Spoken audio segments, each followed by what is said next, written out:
Welcome everybody. We're excited to have you join us for these two panels today. We're going to kick things off in just a second, but first I want to hand things over to Bruce Berman of the Center for Intellectual Property Understanding, who's going to give us our overview and introduction. Thank you, Chris, and welcome, and good morning, afternoon, or evening, wherever you may be. We're in multiple time zones today. I am Bruce Berman. I'm co-moderator today with Chris Bush, and I'm chairman of the Center for Intellectual Property Understanding, and we're an independent nonprofit that facilitates intellectual property awareness. The novel coronavirus, okay, just lost my, sorry about that. The novel coronavirus has been with us for barely 9 months, yet its impact has been felt by every person in every nation in the world. Viruses are notoriously difficult to understand and manage. The flu is caused by a virus, as is Ebola and the common cold, and a number of viruses can cause cancer. Even if COVID-19 were to disappear tomorrow, many of the changes it has wrought at home and in the workplace would remain. If infection rates continue to increase, or if the virus mutates, differences will multiply. The goal of today's discussion is to better understand the changes wrought by COVID thus far and identify what still needs to be accomplished to provide a confidence level in and around the workplace. For this, leadership in policy, innovation, entrepreneurship, and intellectual property is needed. This live stream is less about living with COVID than living with the impact of it. COVID-19 has presented formidable challenges, but it also has provided an opportunity to rethink ways we have been doing things. Innovative uses of data and analytics will play a significant role. CIPU and the Institute for Business Innovation have invited a diverse group of forward thinkers. They are not disease experts. They are experts in areas such as policy, architecture, entrepreneurship, investing, and law. Their perspective about the impacts of the pandemic is part of an essential dialogue. For today, each panelist will have 7 minutes to provide, 6 or 7, or 8 maybe in some cases, to provide a view of COVID from where they sit. The presentations will be followed by moderator questions, and then you, the audience, will have a chance to query panelists. Please use the chat function on your Zoom platform to provide your questions at any time. There will be a 5-minute break between panels. Chris? Thank you, Bruce. I also want to welcome everybody on behalf of the UC Berkeley Haas School of Business and the Institute for Business Innovation. We have a great first panel today. I'm going to give a really brief 1-sentence introduction of each of our 4 panelists. And if you look in the chat box for Zoom, you'll find a link to our website, which has their full bios for if you would like to get more information. So to start things off, we are going to have Daniel Gernstein, who's a senior policy research with the RAND Corporation. He previously served as acting undersecretary and deputy secretary in the Science and Technology Directorate of the Department of Homeland Security from 2011 through 14. Our second panelist, Charles Cicchetti, is an economist and the managing director at the Berkeley Research Group. He previously served as the chair of the Wisconsin Public Service Commission and has been a professor at several top universities in the country. Our third speaker will be Randy Howder, principal and co-managing director of the San Francisco office for Gensler, a global design and architecture firm. One of his primary focuses is on new approaches to workplace design. And then our fourth speaker and final panelist for the first panel is Daniel Marty, who's head of global public policy and public affairs for the RELX group. He previously served as a senior White House official during the Obama administration, leading IP enforcement efforts.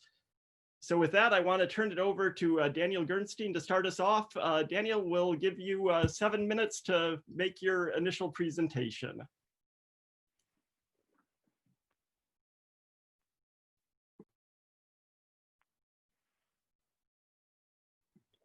Oh, Daniel, we're not able to hear you. think you're muted, Dan. Yeah, I think you're muted. There we go. Can you hear me now? Yes, thank you. Yes.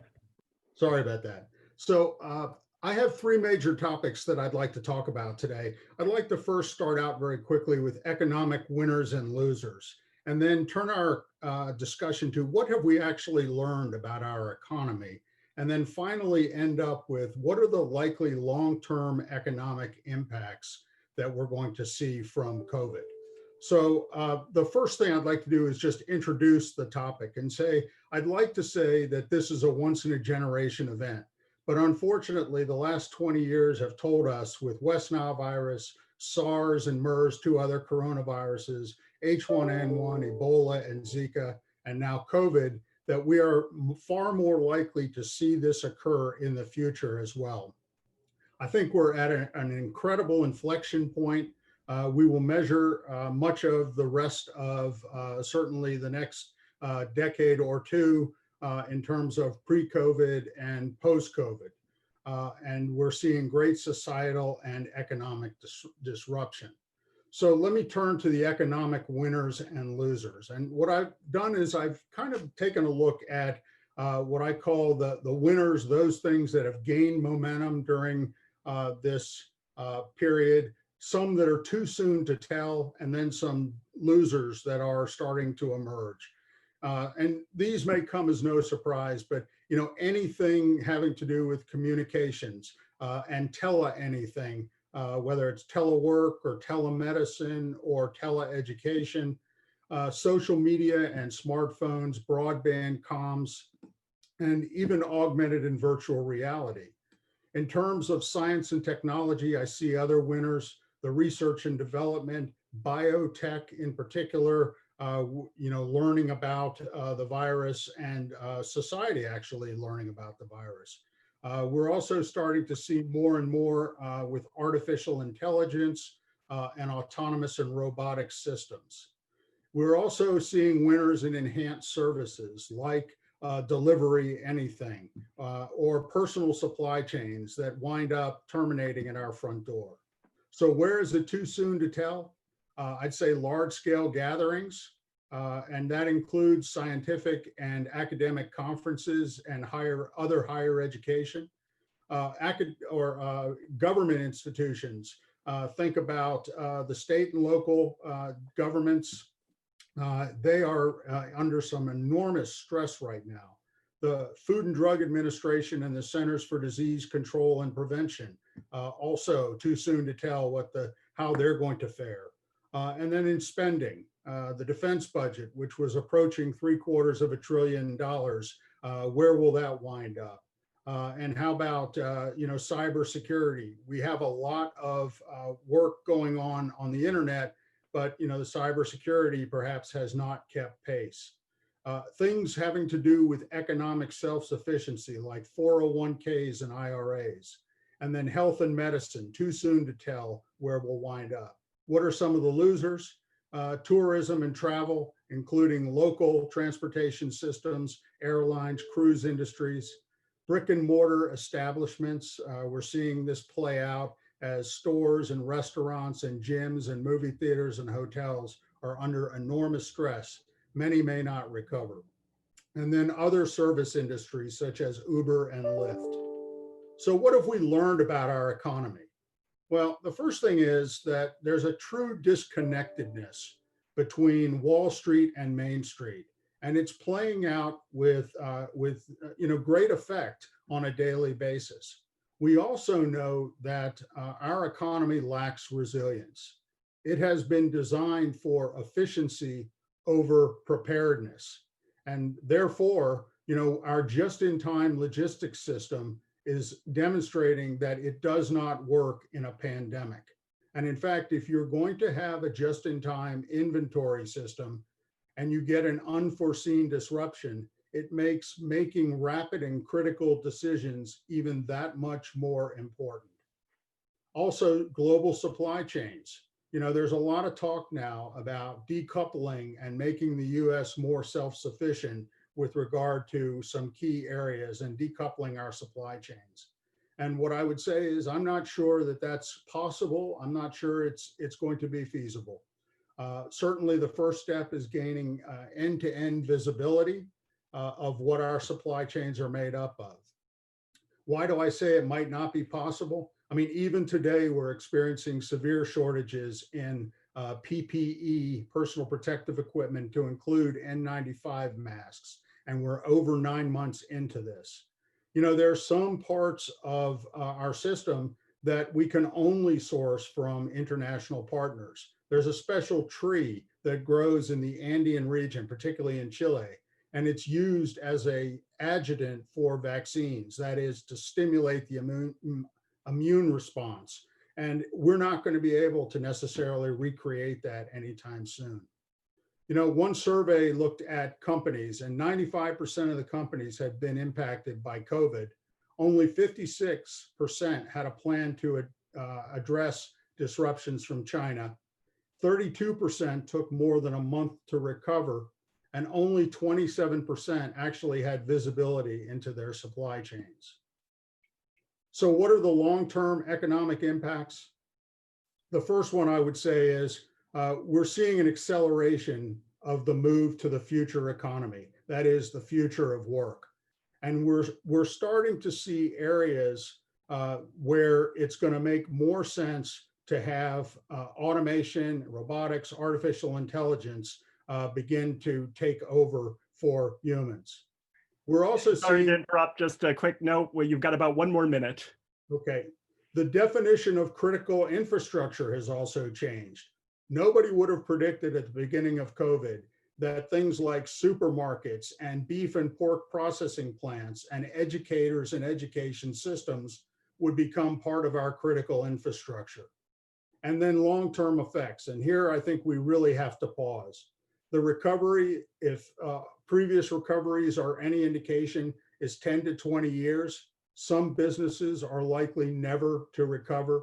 We have incredible deficit spending right now, with over $3 trillion directly to the stimulus, and our GDP in the second quarter is 32% down. We have the small businesses that will not recover. We also have increased homelessness, almost 500,000 more homeless to deal with. And we have long-term sequelae. It's going to be very, very costly to deal with people who have experienced COVID and are now having to be taken care of, perhaps some for life. And I think there are also some significant mental health issues that we're going to have to deal with long term. One final note. So some people have said COVID was a black swan event, and I really push back on that, because a black swan event is one that is unforeseen. This sort of spillover from animals to humans are likely to continue well into the future. And the best way to deal with the pandemic is before it starts. I thank you, and I look forward to your questions. Thank you, Daniel. And now we'll move to Charles Cicchetti, if you can unmute yourself. Good morning, everybody. I'm going to talk about what I call the obstacles and the headwinds that are slowing the return to normalcy and anything like full economic recovery.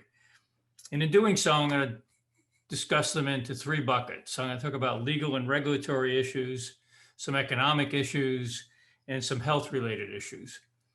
So from the standpoint of legal and regulatory matters, what are the things that we sometimes talk about, but mostly give short shrift, is liability.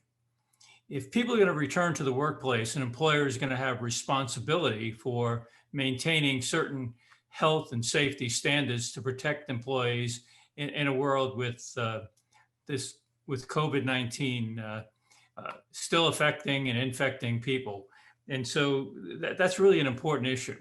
The current debate going on the second phase of congressional response has liability built into it. We don't know if anything's going to pass. We don't know what will happen about that liability issue. But to be sure, businesses that have workers coming into office buildings, coming into space of any kind indoors, are going to have to deal with the liability issue. A second related issue is privacy. We don't just have to deal with that as individuals, but businesses have to deal with issues related to how are they going to trace, how are they going to contact, and people who might be exposed? How are we going to let people know?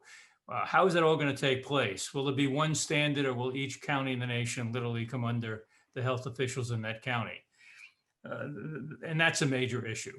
Another legal and regulatory issue is we've kept schools mostly shuttered. And there's some bright spots that there's some return to schools and in-person learning, but schools play an important childcare role.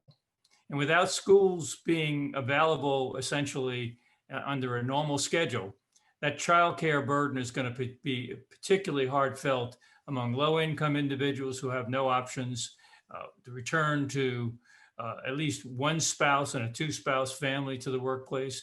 There are major displacements that are related to it. Another legal and regulatory issue is how will spacing and testing actually take place in the workplace? Again, particularly in an office space setting. If we start to return to office, how will we redesign things? You'll hear that from some of the other speakers, but how will these things be organized? And if there are different rules in different locations, but varying by state, maybe even varying by county within a state, how will those be accomplished and addressed by businesses who have to make those decisions? Let me turn to some of the economic issues that I see out there. One of the issues is actually optimistic. It's new technologies like what we're participating in today with Zoom calls and similar products. Technologies that are related to avoiding travel and being able to continue to function. Technology doesn't really work that well if we're talking about manufacturing and many blue collar jobs where you have to physically be present to do certain things, but it certainly affects the way businesses might organize, academics might evolve in the future. And it's one of those issues that is certainly going to change what we think of as a return to normal, because I doubt we're going to get the normal return to the way things were just 2 years ago in terms of what technology offers. We also have changing preference. And these changing preferences where people, even if their business that they work for is returning to normal, may cause them to lead to become independent contractors so they can avoid having to return to work and would instead choose to rely on these new technologies that are available to avoid doing so. If we have more independent contractors as a solution to how individuals decide how to react to a call to return to an office, for example, how will that change the way benefits are determined and who gets benefits? Because independent contractors aren't protected the same way employees are. And so there are those kind of issues. And there's a reluctance to return to work.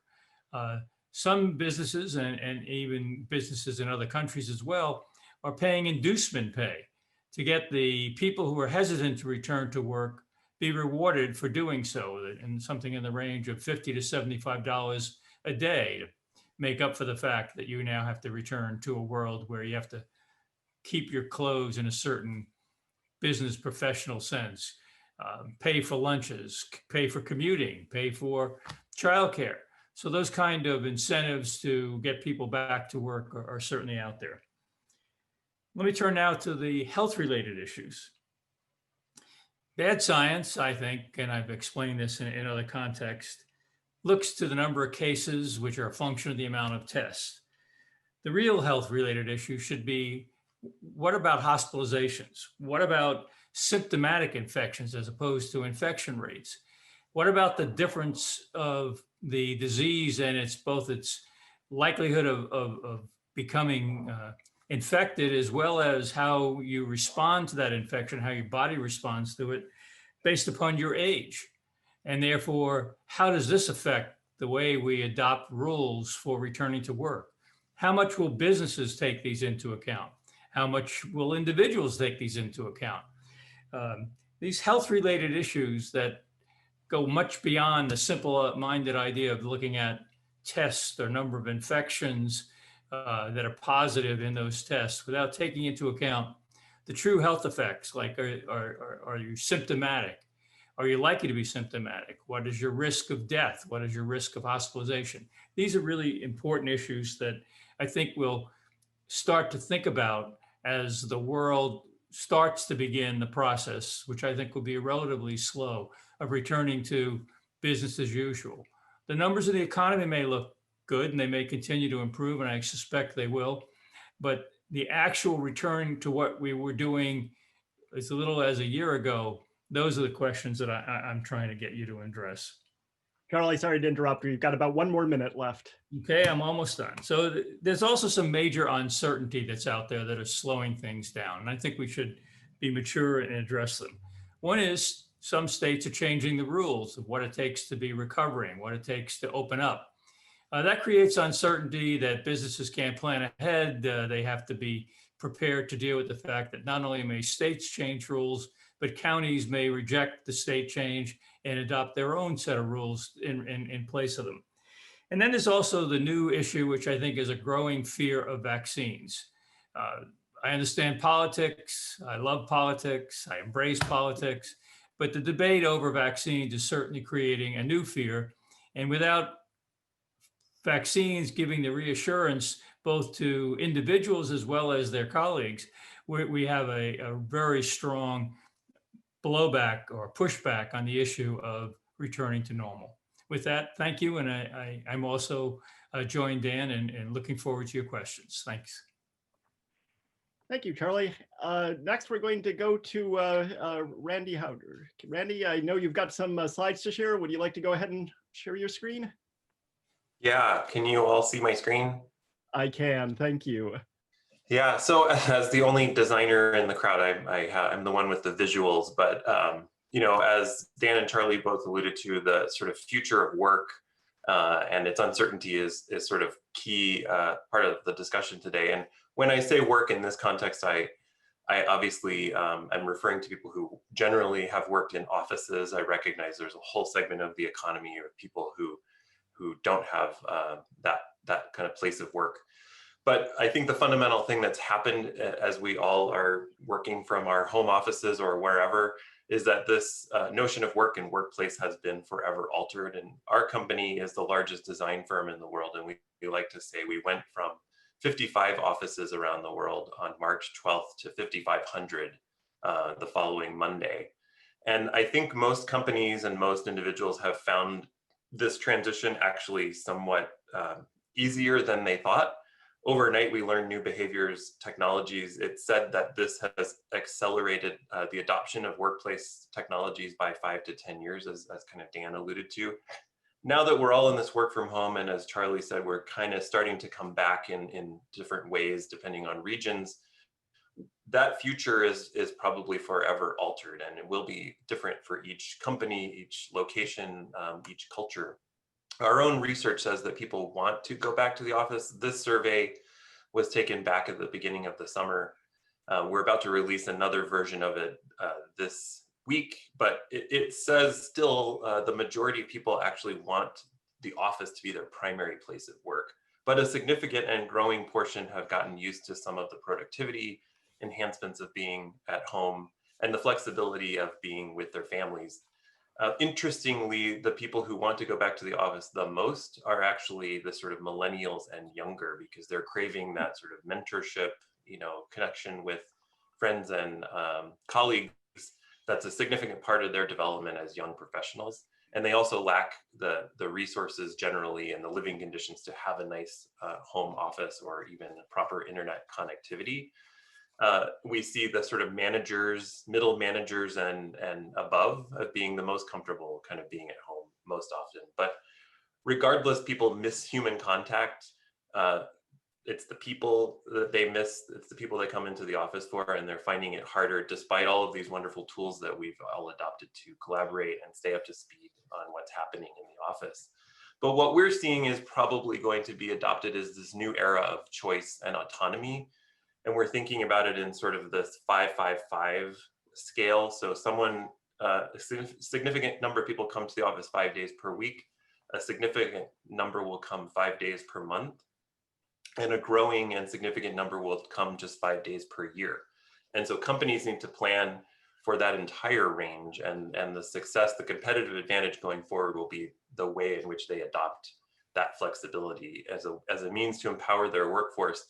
And this intertwines with the other conversations we've been having about racial equity over the summer, that this recognizing people are different, they come from different backgrounds, they have different family situations and they're different at different points in their personal lives, allowing for that to happen in the context of an office, and de-emphasizing that sort of presenteeism, and focusing on experience, right? So not going back to the way things were, but thinking about the employee experience as the sort of key at the center, and connecting that experience across place, technology, and people. And so a couple of just slides. I have a much longer presentation. I can certainly follow up with many of you if you're interested of sort of what does this future look like. It's about starting at home and recognizing that the home is becoming more of an office, and the office will also become more of a home, and how those two are connected through AI or the notion of a digital twin that connects those two and enables a different kind of collaboration, allowing people to kind of drop in virtually to the office, connecting that experience of someone working from home with someone working from the office, and equalizing and making that seamless is sort of the name of the future. When we do go back to the office, what's the nature of how that transforms? How does technology start to infuse that virtual and physical collaboration without prioritizing one over the other? How does space become much more flexible, because we're going to be dealing with different waves of populations depending on the day of the week, time of the year, what's going on in projects and teams. And then most importantly, the things that we're all dealing with right now, virtual conferencing, when a subset of people are now back in the office, but a subset of people are still at home, how do we equalize that experience? And I think we're seeing a lot of innovation coming out of companies around mixed reality, virtual reality, and augmented reality. How is that going to transform how we actually meet and work together in both physical and virtual space? It's really exciting. And I think we'll see a lot of growth to eliminate the sort of screen fatigue that we're all experiencing now, and deal with the ways that humans actually process information and body signals, body language, to sort of make those interactions more seamless. And then the whole conversation, as we've all been eating in outdoor restaurants, how does that thinking of health and wellness and airflow start to infuse the design of our buildings? Back in the 1920s, it was actually the tuberculosis epidemic that created what we now know as modern architecture. The sort of cleanliness, clean lines and visibility and glass and natural light was a direct response to a previous pandemic in Europe. How does that start to change how we think about our office space and our buildings and cities themselves? And so, the big question for our clients is, what does this mean for the future of real estate? Are we going to need more space, less space? The jury is out, and it's probably going to be really different depending on the organization. Right now, we know most space is devoted to individual concentration. And in the future, as we go forward, that may be a different equation. It may be repurposed campuses in places like Silicon Valley that are more intentional about collaboration, and most of that focused work happens elsewhere. It could be community outposts in neighborhoods or satellite cities that have a greater balance of space types. It means different things for amenities and how companies provide for their employees and build culture, how they connect. Sorry to interrupt, but you have one more minute. Yep, one more slide, I think. And so, what we're really seeing is the shifting of operating models within our companies. And so facilities and real estate used to really kind of control the employee experience, but now it really is going to take this really integrated ecosystem of HR, IT, and other product teams themselves, enabling collaboration through the technology that the company itself is creating for the outside world. So how are people at Facebook working differently because they can connect through their own platforms differently? And so that's really sort of where we are with thinking through the future of work and all of the implications that this has brought upon us. And so I'm happy to, as everyone has said, take your questions after the next panelist. Thank you, Randy. Really interesting.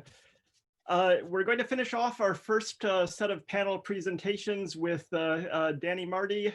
Danny, we'll hand it over to you. Take it away. Thank you, Chris. I'm going to speak for the next few minutes about the role of intellectual property, IP, in facilitating solutions. IP is not often well understood, and in fact, I would argue is often misunderstood in the best of times. So, this pandemic certainly reinforces why it's important that we understand the role of IP policy in the greater discussion around innovation policy. IP policy has long served as a catalyst to innovation by supporting investments, both in time and money, in such things as technology, medicines, and other products or items. Before I jump into the specific COVID context, let me highlight just a few examples of how IP supports investments, jobs, and fair trade. I think, as hopefully all of you know, intellectual property is comprised of several different rights, including trademark, copyrights, patents, and trade secrets. Admittedly, the pandemic is largely focusing around patent, but let me just spend a few minutes and talk about some of the other rights and how it colors and influences a larger discussion. If we take the more kind of tangible IP right of trademarks, right, this IP right works to protect the rights holder and consumer alike. The brand is a symbol of trust. It tells people who you are. And of course, we pride ourselves in being able to make informed decisions of what we buy or what we consume, and thus we rely on trademarks throughout the day. If I purchase an Apple charger, I expect it to be an Apple charger and to be safe, not catch on fire, etc. If we allow people other than Apple to use the same logo and pass off their own product as being from Apple, you could quickly see how that act of imitation is unfairly usurping and trading off the investments and value that Apple created. One company makes the investment while the other one seeks to usurp that value. This is unfair competition, not to mention illicit trade in counterfeit goods in this trademark example. On the copyright front, a movie studio may invest $200 million to create, advertise, and distribute a movie. But if another person can merely copy it and begin to profit from it, the original investment, one that was already risky to begin with, right? After all, how many movies fail, becomes largely unsustainable. On the patent side, things do get a little more technical, but I would argue that similar notions are at play. Patent law seeks to recognize the innovator, and under patent law, the individual inventor can stand in the same position as the largest of companies. If one person invents something and someone else can just take it, we quickly descend to a dog-eat-dog world where invention, creation, or creativity is no longer rewarded, but rather how fast one can steal from another and commercialize it for one's own gain. In this dog-eat-dog world of unprotected investments, it hardly supports a robust innovation cycle that in bio or life sciences, as an example, requires billions of dollars in investments in human capital, partnerships, education, manufacturing facilities, etc. Another reason patent law works is because it's premised on sharing of knowledge, as compared to a trade secret that is not. Patent disclosures disclose the invention so that others are able to make and use the invention from the information disclosed. All patents are published by the IP offices around the world, and as a result, these patent disclosures can and do provide inspiration and lessons for future innovators around the world. With this reliable IP system and the promise of protection down the line, inventors are willing to disclose their creation to the public. So this US IP model is, discussed in an admittedly crude summary, but it's this IP framework that forms part of our rule of law society, one that provides predictability and stability in a complex marketplace. Now, in a COVID context, the debate is certainly a more serious one, but I would argue it rests on the same principles, one where ingenuity is rewarded and where companies can make very expensive bets and not lose the entire business in the process. I see IP policy playing a silent and sometimes not so silent role in facilitating solutions to all sorts of problems. One cannot simply turn on or off this innovation engine in the time of emergency and walk away from longstanding rules-based market rules. In the COVID-19 context, we need our businesses to take on large financial risks now to ensure that a vaccine is ready to be distributed to the public as soon as it's proven safe and effective. We need to accelerate testing.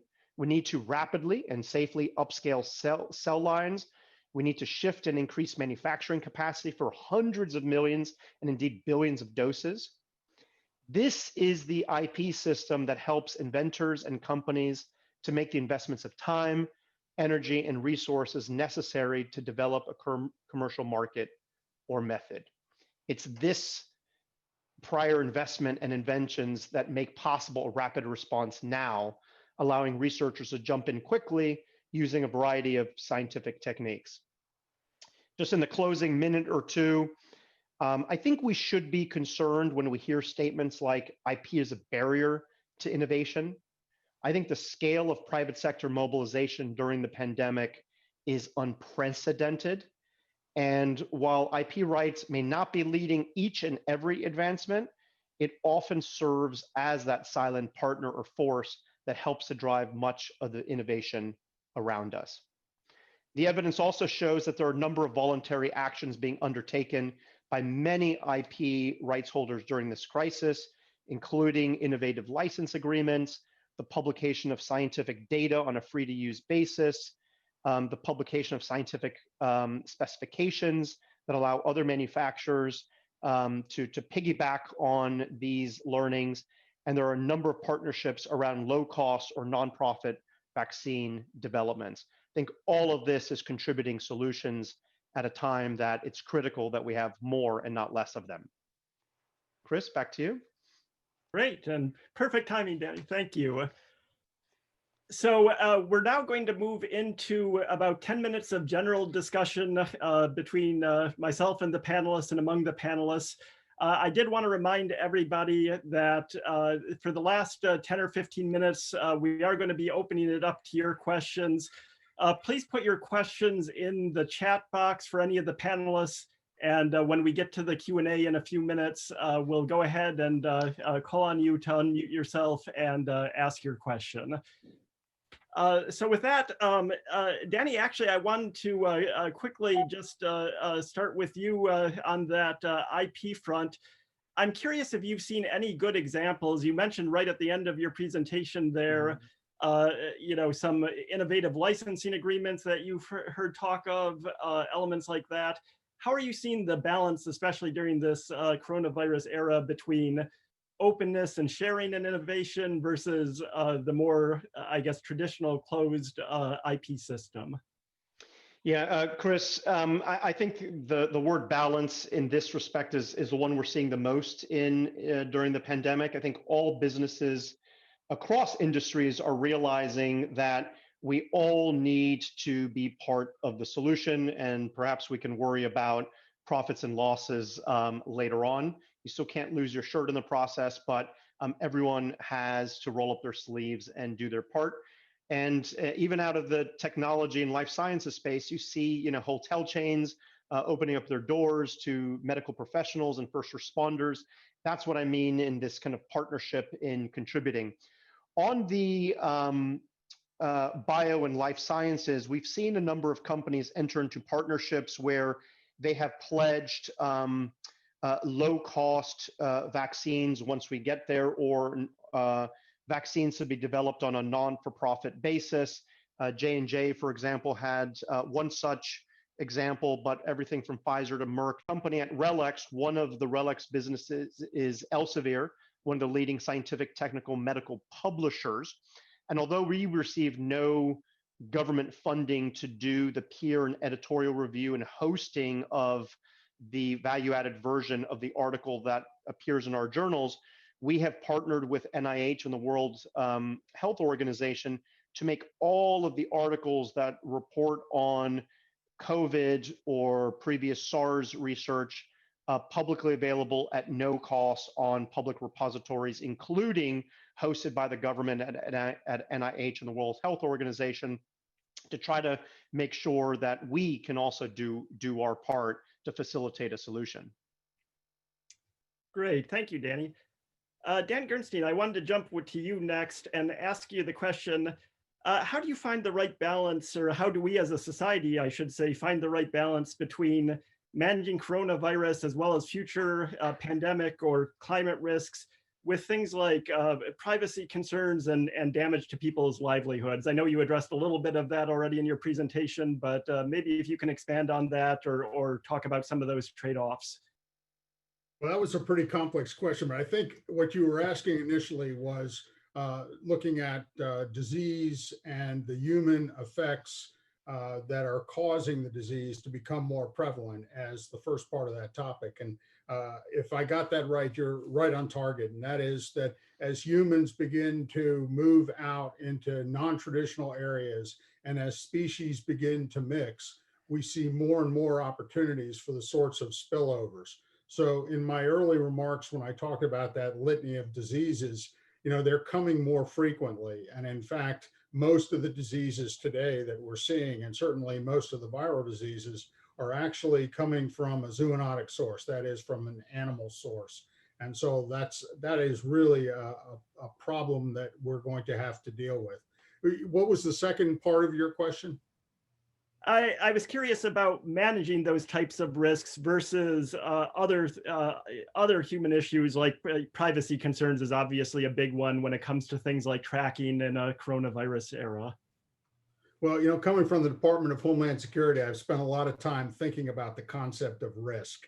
And, it's really funny, if you had to do all over again the coronavirus and you knew what was in store, you probably would have made different decisions. And one of those decisions was, for example, if the administration early on had said, everybody needs to wear a mask, and that if that had been said on the 13th of March, when we started to see the WHO declare certain things and, there were other actions taken, what would it have looked like today in the United States in terms of mortality and morbidity? And so making those decisions early on becomes very important. And what we're seeing is that you really don't get a lot of opportunity once things are moving in order to take advantage of that. Now, on issues such as privacy, it's a really interesting balance, right? I go through the discussion of risk to say that, with privacy right now, if you were to ask people what's more concerning to you, your temporary loss of privacy or being able to know and have contact tracing done if there was somebody who you might have been exposed to who had the virus or was asymptomatic or who had also been exposed to the virus. And, most people, when asked a question like that, would say, absolutely, I'm willing to give up my privacy in order to have contact tracing. But, then when you take the emergency out of the equation and you ask this, 2 years down the road, they say, well, I want my privacy back. And, the problem that we're encountering is that a lot of the technologies that we have ushered in are not going to readily leave our lives. I mean, we are going to be walking around with GPS enabled cell phones, and we are going to be able to be tracked. If you go in and get a genetic test done, we're going to track your DNA. I mean, we know this now from various cases. And so we should expect that we're going to have to learn to live in a world with a decreased ability to actually have privacy and remain, certainly, have your privacy, but going off the grid is going to be nearly impossible. Great, thank you, Dan. Charlie, I wanted to check with you next. You mentioned in your talk about how some school districts are reopening, where definitely there aren't all reopening at this point, especially here in California. I'm curious if you've seen a lot of differences between how the pandemic has been handled at the local versus the national and international levels, And what are the both opportunities and threats from those differences when it comes to identifying risks and responses to the coronavirus pandemic?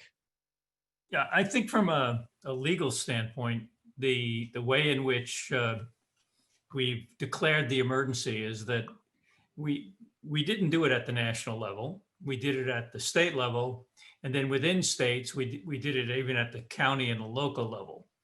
And this matters when you start to untangle things, because you're not going to get one size fits all. In fact, I think it's sort of culturally something that we resist in this country, trying to have one size fits all. And the result is that you'll find that the both opening up businesses as well as reopening schools, as well as opening bars and restaurants, are the things that seem to be particularly on people's current mind of what we need to do or think about doing. We'll have a different set of responses. And that makes the challenge and the costs of responding particularly challenging.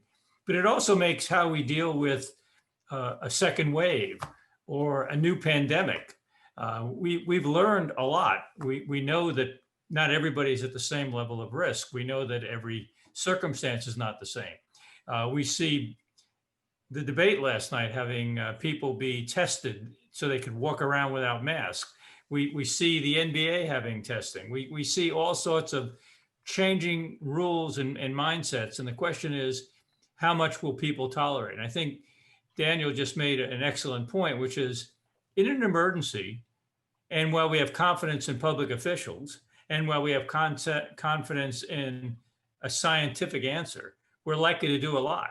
But when those things start to become unwound and change, and we see changing rules and conditions, and then people start to get more than restless. They tend to push back and not want to go forward with the same inspired and collective solutions that we embraced back in March and April, when we were told it's 2 weeks or it's maybe 4 weeks. But we weren't told it was going to be so many months. And now what we do next is going to be affected by the way people have learned from the recent past. Great, thank you, Charlie. Randy, my next question is for you. You did a great job of sharing some of the lessons learned and some of the surveying that Gensler has been doing around office design and changes to office culture being driven and going forward. I'm wondering if you can address a little bit what other lessons learned you've had for how we can, as a society, more proactively and quickly identify and address risks and obstacles if a future pandemic or other event hits. Yeah, and I apologize in advance. The neighbors are doing some leaf blowing, so if you hear that, I apologize. The beauty of working from home. Yeah, I think that the what this has done, and the longer this has gone on, as Charlie said, I remember when we first left the office, it was like until about April 7th was when our sort of leadership said we would go back. And here we are, almost 7 months later. So I think the longer this goes on, the more kind of adaptable people are to kind of working from home, working from other locations. I think that, as I said, is going to be the kind of permanent change. I think this has made companies more resilient, office-based companies. There was, for a lot of companies, a great,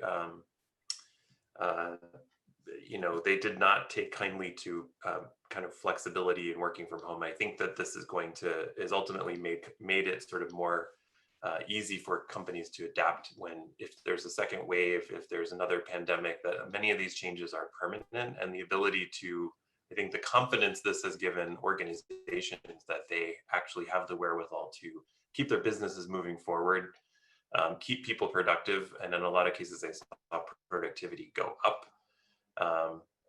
I think that's the main sort of driver of this. I think the other thing is and of course, there's going to be all the things Dan talked about with these technologies we're adapting are intruding further and further into our lives. And now that the home has become an office and the office has become a home, that blurring of the boundaries is problematic from a privacy perspective, as he noted. But that notwithstanding, I think on the corporate side, the company side, the ability to have that more seamless connection, all of the ubiquitous sort of cloud-based applications makes it so that companies can run their businesses from whenever or wherever. And so that kind of business continuity plan that every company had in place has sort of sprung into action, and we've learned how to deal with maybe a slower moving crisis than one that sort of is more of a natural disaster or a terrorist attack type, which I think was the last great disruption to work, was around September 11th. And just the adoption of technology, the ubiquity of these devices and cloud computing has, I think, forever changed our relationship to the workplace. And so I think the long-term question out there is, how will companies adapt to the sort of changing nature of our relationship to space? And will they still cluster in places like Silicon Valley or New York? And there's been a ton of articles and commentary about the move to sort of second-tier cities like Nashville and Denver and places like that, where it's more affordable. I think school enrollment in Lake Tahoe is up 300% this fall because so many people have left San Francisco. I saw that in an article this morning. So I think those are the changes out there. It remains to be seen if this is just a temporary reaction to sort of the disruption. Will people sort of go back? Will it go back to normal?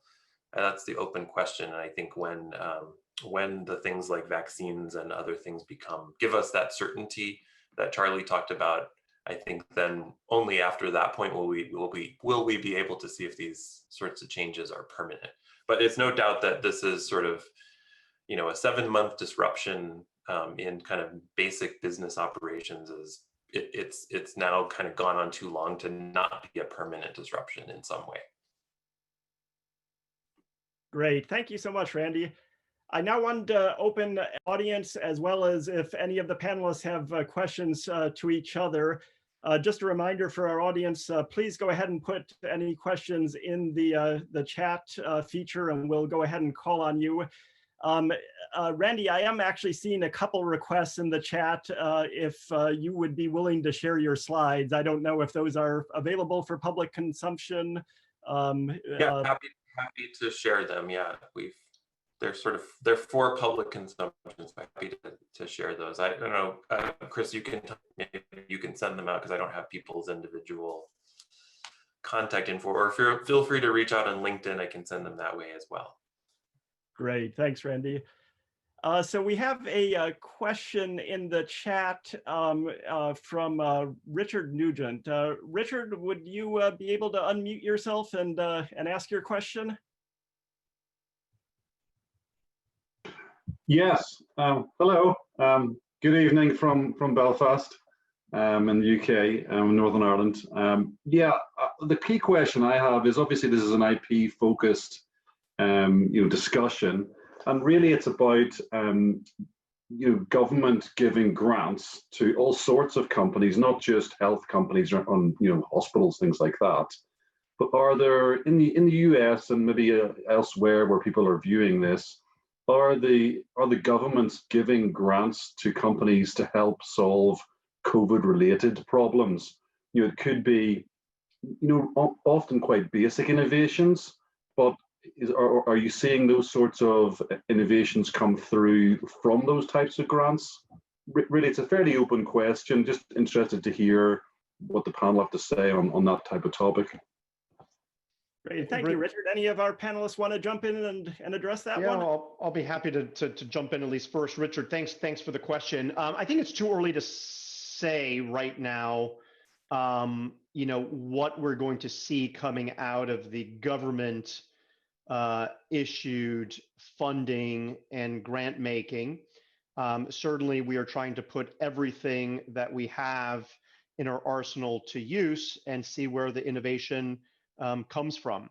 Some of the government funding that has happened in the US has helped companies, for example, in the vaccine hunt, reallocate resources, rescale manufacturing facilities, start investing instead of one to invest in 4 different manufacturing facilities, given the numbers of doses that we need.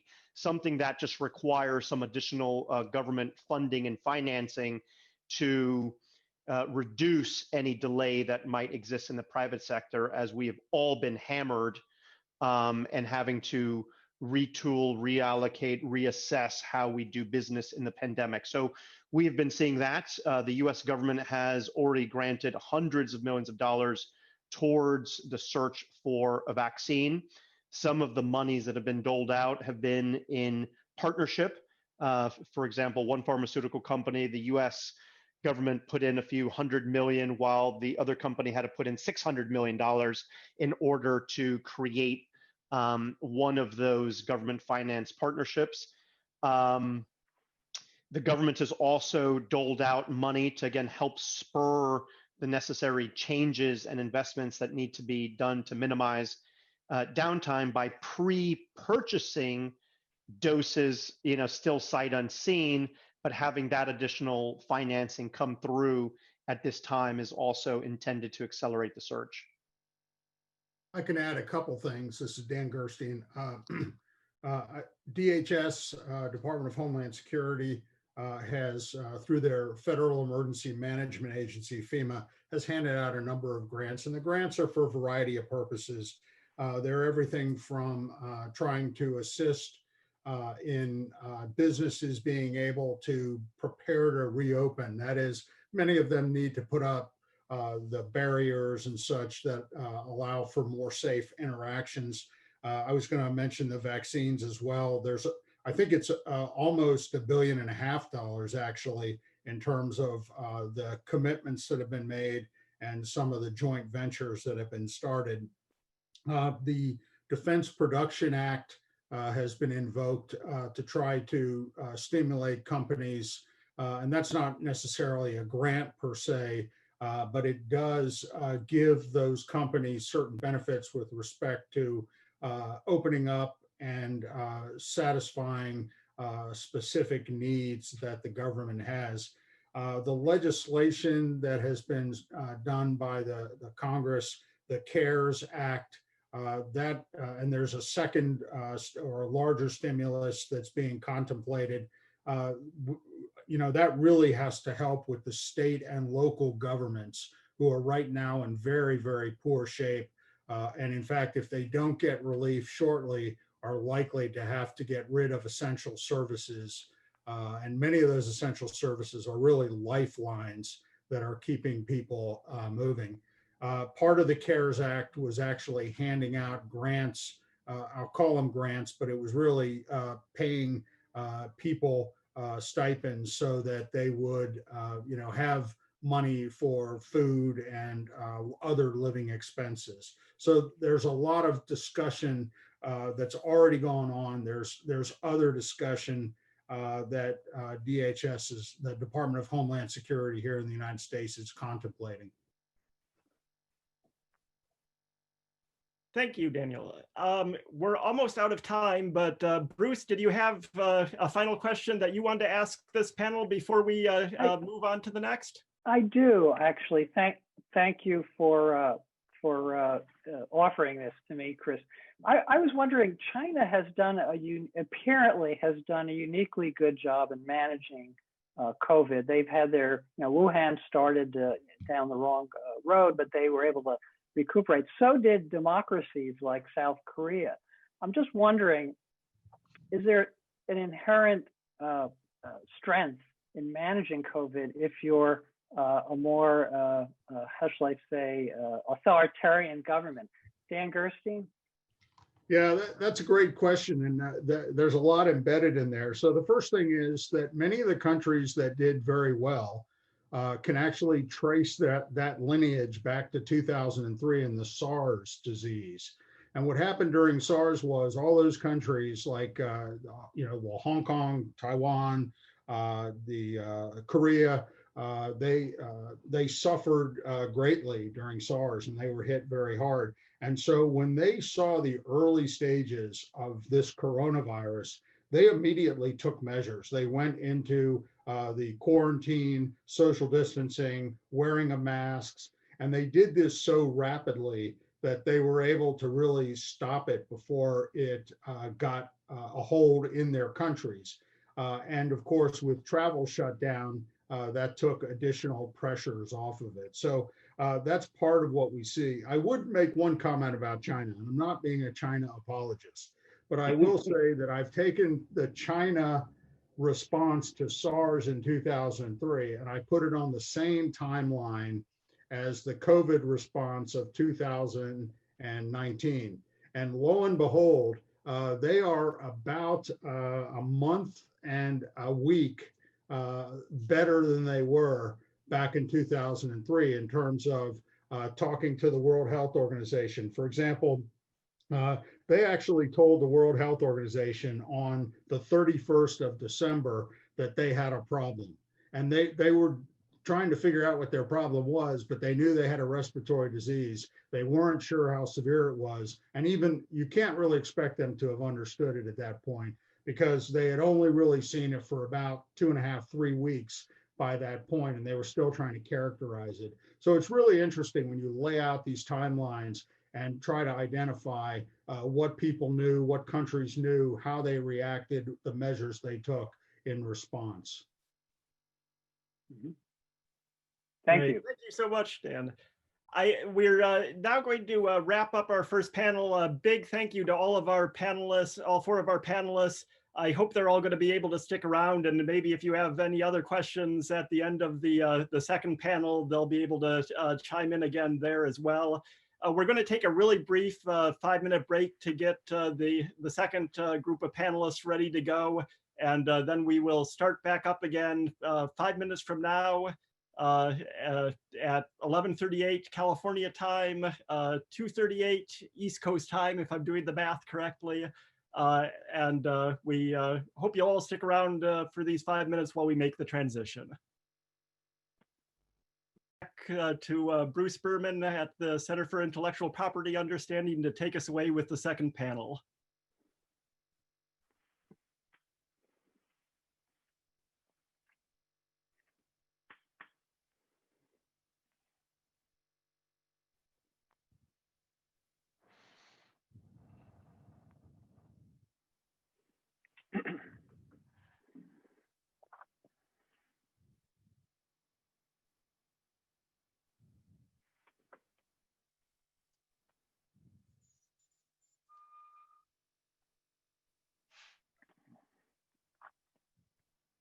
All right, well, welcome back, everybody. We hope you all had a chance to stretch and take a breath or two before we jump into the second panel.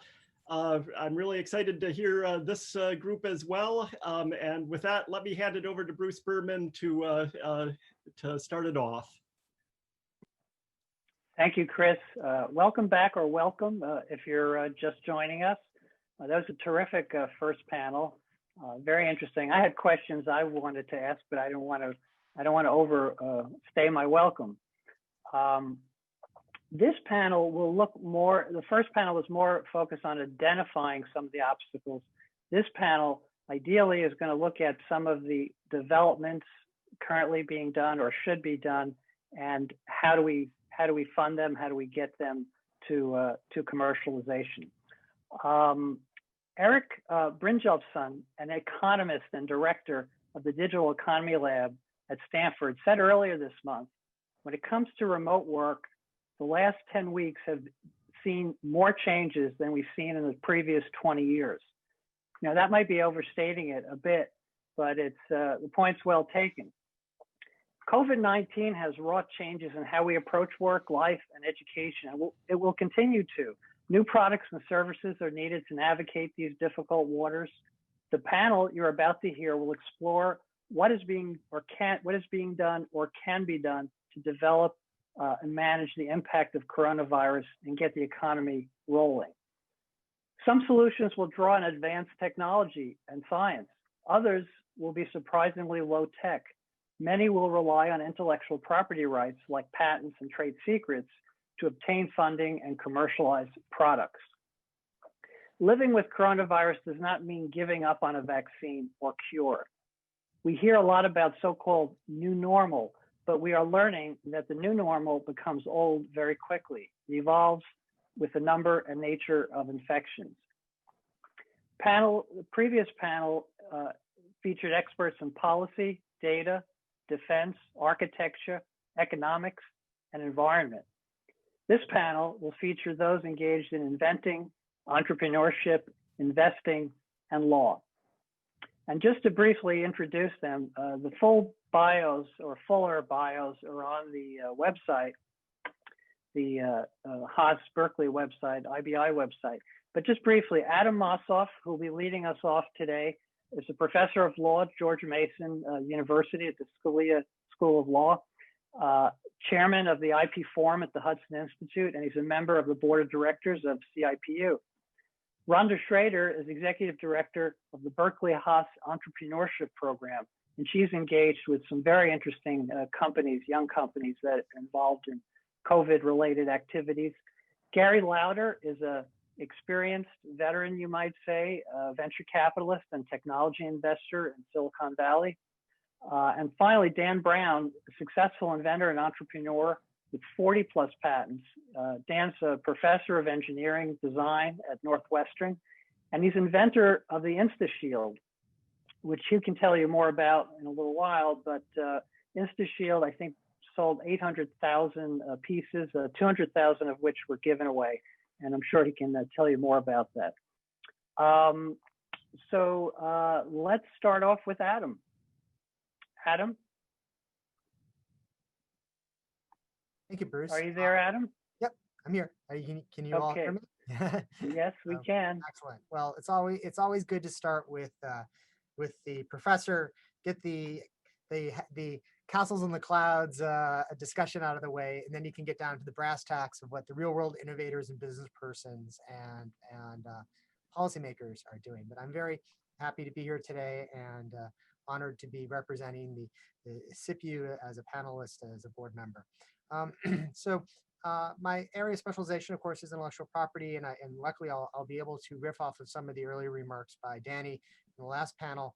COVID-19 has brought patents and patent policy back into mainstream discussions in a very dramatic way.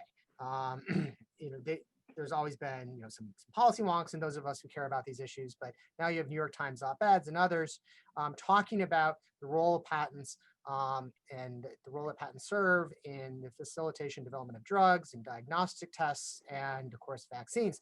And unfortunately, a lot of this discussion about the role of patents, particularly as we develop responses to the COVID-19 pandemic, is particularly as we're talking about the evolution of the diagnostic tests for our contact and tracing requirements, and ultimately, hopefully, a vaccine that is currently under development by several companies, is rather impoverished, and it really rests upon, I think, a foundational misunderstanding about the role of patents as property rights in the innovation economy and how it facilitates not just invention, but the commercialization and distribution of vital remedies and treatments and cures to consumers in the healthcare market and to the world generally.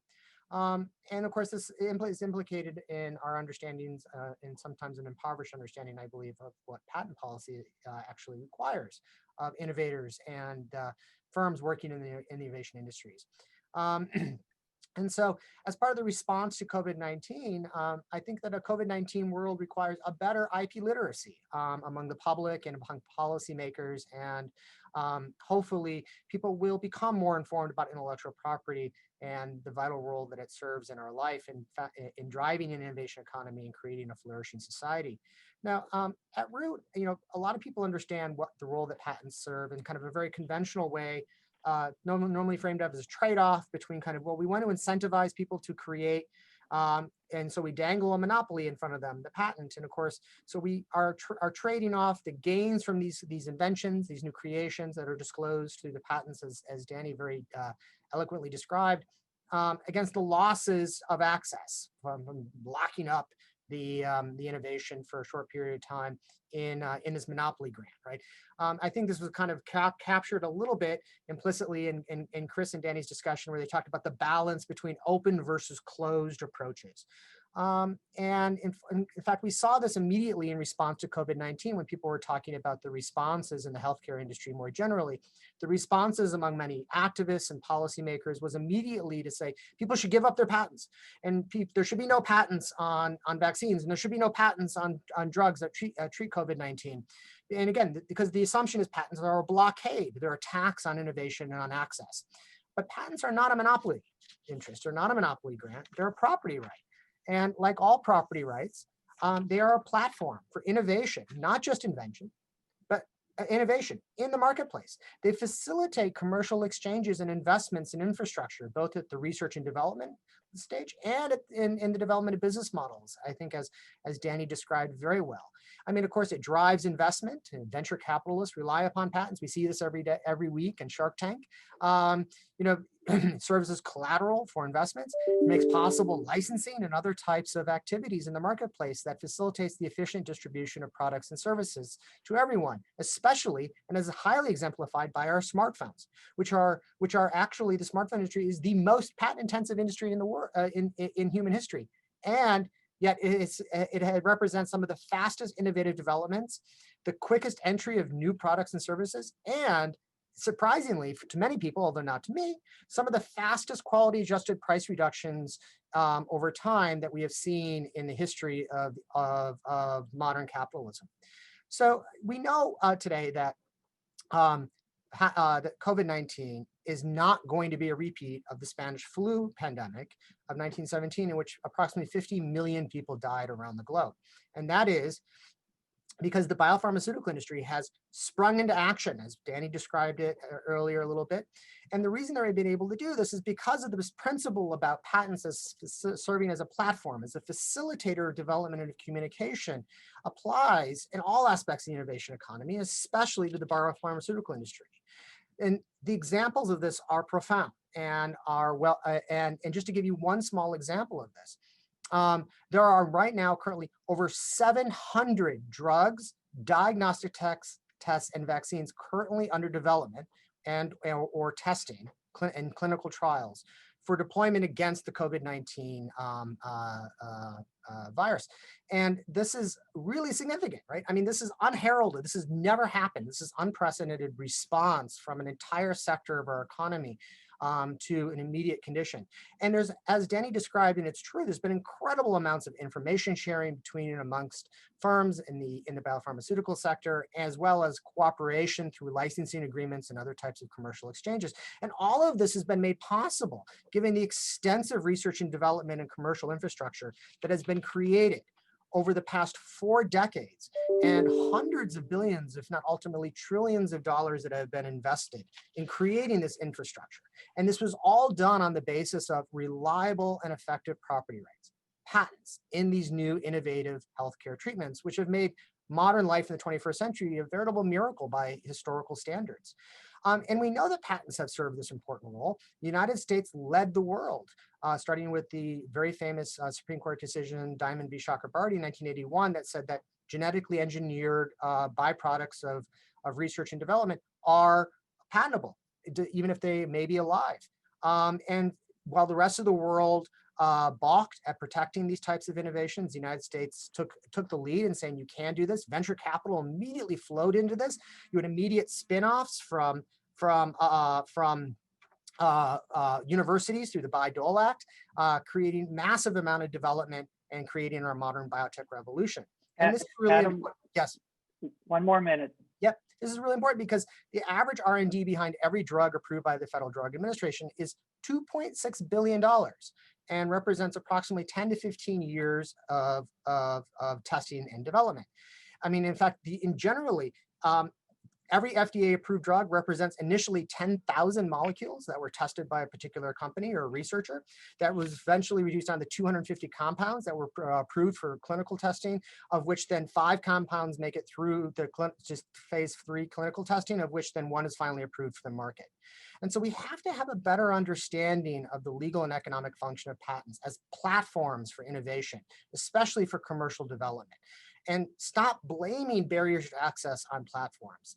patents become the easy go-to whipping horse for these types of concerns when there are many other regulatory barriers that exist, such as the FDA and its approval requirements for new PPE, for testing materials, and for drugs themselves. And so there are many access issues.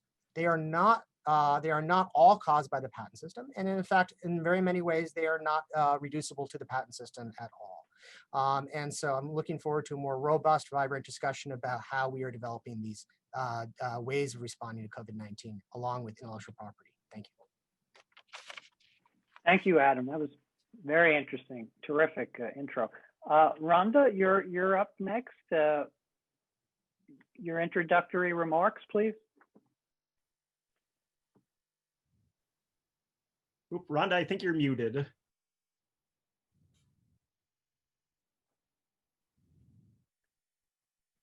There we go. Hello. I'm so There sorry. you are. I am trying to share my screen. There we go. Okay, so I just want to give you guys a few examples of how our students have been coping with this, relying on their training as well as the cognitive agility of the young. So back when I was in business school in the olden days, every entrepreneurship class ended with a 500-page business plan. These business plans were obsolete the minute you walked out of the door. So the reason I am no longer a serial entrepreneur and am back at Haas teaching entrepreneurship is because we found ways to do this better. And that's really exciting. So I want to start with one example. Our signature accelerator event, it's a 3-month program, and the most exciting event of the whole year is our launch-a-thon, where we fan out across all 10 UC campuses and find folks to come to campus, help us build one wish list item over a weekend in a hackathon for our 24 accelerator teams. Well, this year's was scheduled for March 14th. Campus closed on March 10th. So we had 4 days to get this online. And even while our students were moving out of their dorms, we said the show must go on. So we used the mantra, we dug deep into our training and used the mantra, focus on your customers must have right now product. Whether or not it has anything to do with what you've been planning, focus on what your customers need right now. So an example, Dispatch Goods, their tagline is more tasty, less wasty. They have reusable food containers for takeout food and written up in the Wall Street Journal, gotten a lot of press. They were due to start on the 17th of March, a huge trial with Yelp and some other corporate customers. Well, people didn't go to work, that went out the door. So they focused on their customers must have right now product, which, as you will remember when all this started, hand sanitizer. Nobody could find hand sanitizer. So they leveraged their dishwashing facilities that they rented. They leveraged their vans that they had also signed leases for, and teamed up with a partner who had a distillery. So they were immediately able to pivot to hand sanitizer in 2 days. Pretty amazing. Second company was a CBD infused boba company that was supposed to start a big trial at USC on the 17th. That went away, so they took their supply of CBD and turned it into hand sanitizer, built a Shopify app, and were shipping product by the evening of the 16th.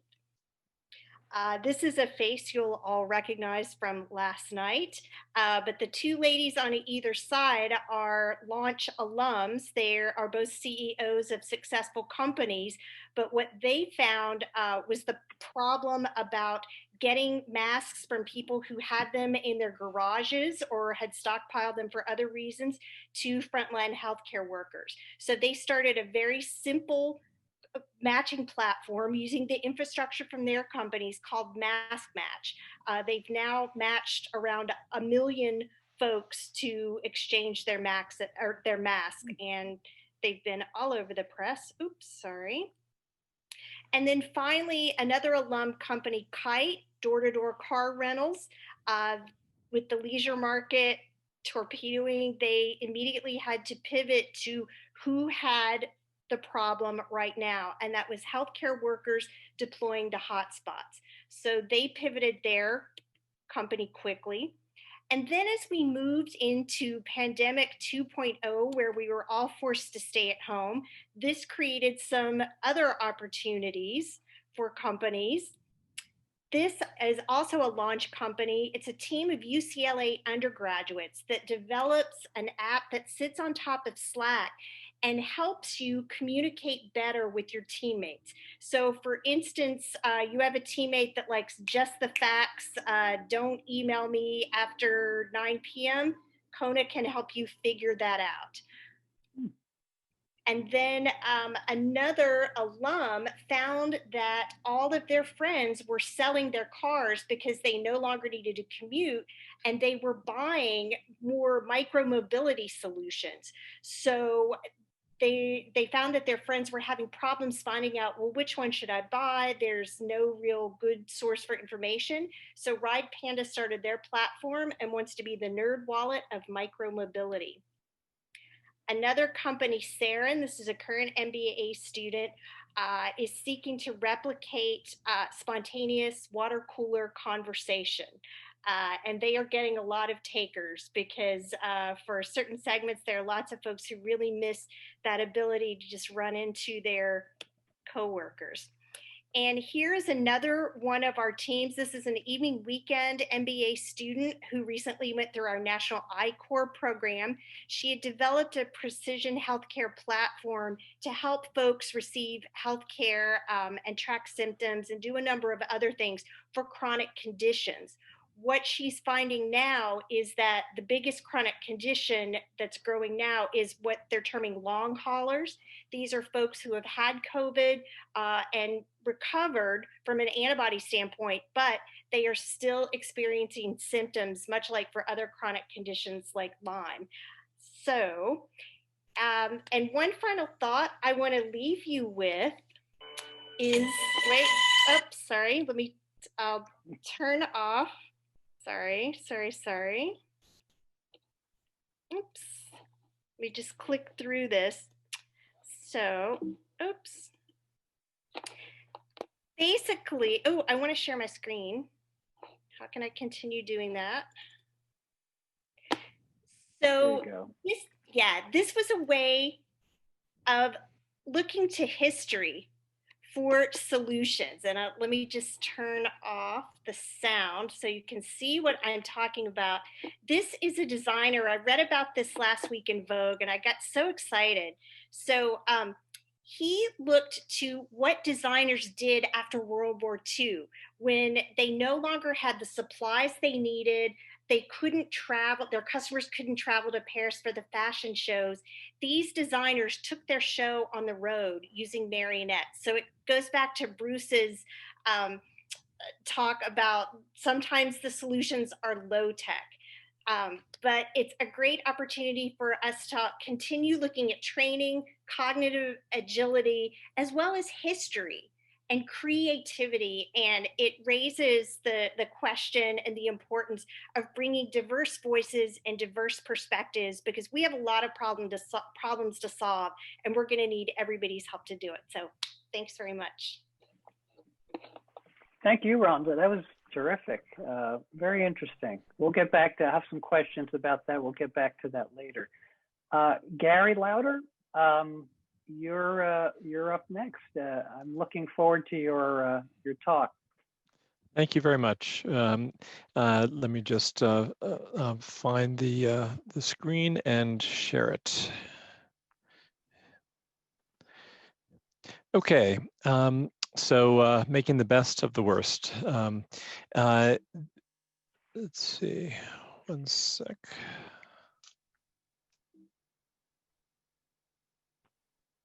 Okay. Thanks for inviting me. I'm honored to be sharing the stage with Dan Brown, who's one of my heroes. these are of some eclectic topics that do hang together. So I strive to make all of my presentations novel, useful, and non-obvious, as I do with my patents, of which I have about 16 or 17 issued. Lots to cover. So I tend to use a style that is based on the premise that since one can read much faster than one can listen, and you can listen faster than most people actually speak, and since spare mental cycles tend to lead people to do multitasking, and which leads to lower retention, I'll try to use up those spare cycles and rely on the Doppler effect, which is the tendency of stupid ideas to seem smarter when they come at you rapidly. So I'm a venture capitalist based in Silicon Valley, invested over $500 million over the past 35 years in over 140 companies directly and separately in over 100 venture capital funds. A lot of the problems are a function of muddled thinking. And we had information about SARS, but we did not have the trauma and scar tissue that the Asian countries did. So, and it's also the case that we and other Western countries don't respond properly to early emergence of threats that are known to grow exponentially. So obviously the epidemic and pandemic is the case that we're talking about now, but it's also the case for wildfires. We could use lightning detection and drones with thermal cameras to identify fires right at the outset and hit them early and hard, but we don't, even though that would be vastly more economically beneficial. The same analogy goes with pandemics. And more muddled thinking has all sorts of adverse consequences. So, for example, there have been accusations of price gouging and profiteering against sellers of N95 masks, particularly early in the pandemic. And this was based on a failure to understand the supply curve, which is that when the demand and therefore the price goes up for a good, then the supply tends to increase for it. There was hostility towards N95 wearers as if they deprived hospital workers of them. And we have underutilization of sterilization for reuse of protective of PPE. This can be done with UV light and with chemical sterilizers. And the failure to recognize that COVID was aerosol, despite plenty of evidence March and earlier.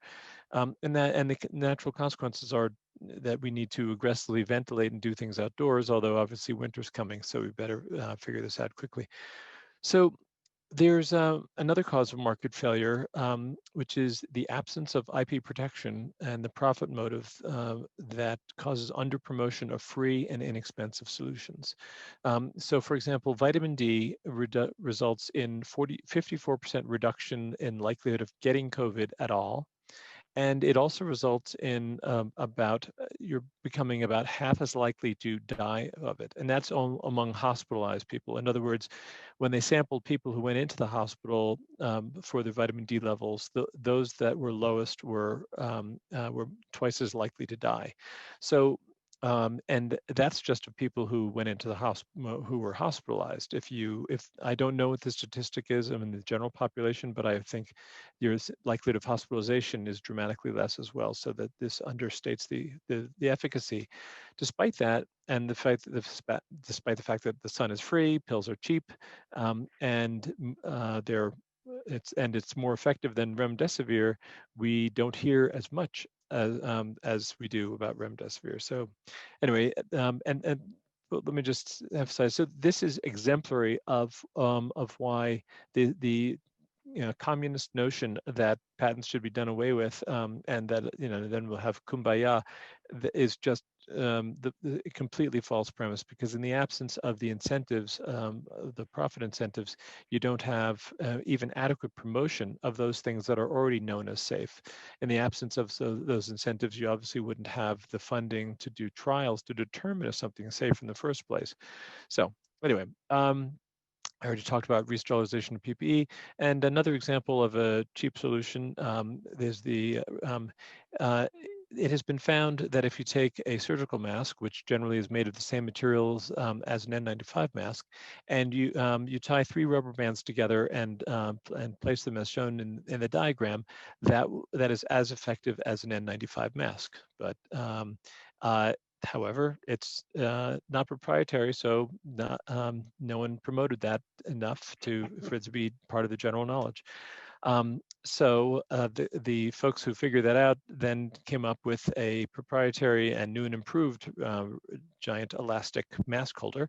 It's available at fixthemask.com. But anyway, that's just another example. So another life-saving mask that we would all like to see applied more often is this one. But anyway, so I'm going to shed some light on UVGI. That's ultraviolet germicidal irradiation. That UVC, ultraviolet C, is the far UV, which does not make it through the atmosphere. The sun emits it, but it doesn't get through the atmosphere to the surface of the Earth. You can get it from mercury vapor lamps, which emit at 254 nanometers. Nanometers are a measure of the wavelength of the light. LEDs emit over a wide wavelength, including in the UVC range, and excimer lamps at 222. It disrupts the DNA or the RNA by causing the two adjacent thymine bases. In the diagram on the right, you can see that the red thymines are bound together because when a photon hits that, it can cause them to bind with each other, which gums up the replication of DNA or RNA, which prevents that virus. It would deactivate that virus and render it unable to replicate. So over 80 years ago, this was done in public schools in Philadelphia, and it showed that upper room ultraviolet fixtures could significantly reduce the transmission of measles among students. So it's in the upper room because that wavelength is damaging to the skin and eyes, but those wavelengths don't reflect much from paint, and that's why it was safe to shine on the ceiling and not have to worry about it bouncing back into people's skin and eyes. After the measles vaccine, this was mostly forgotten.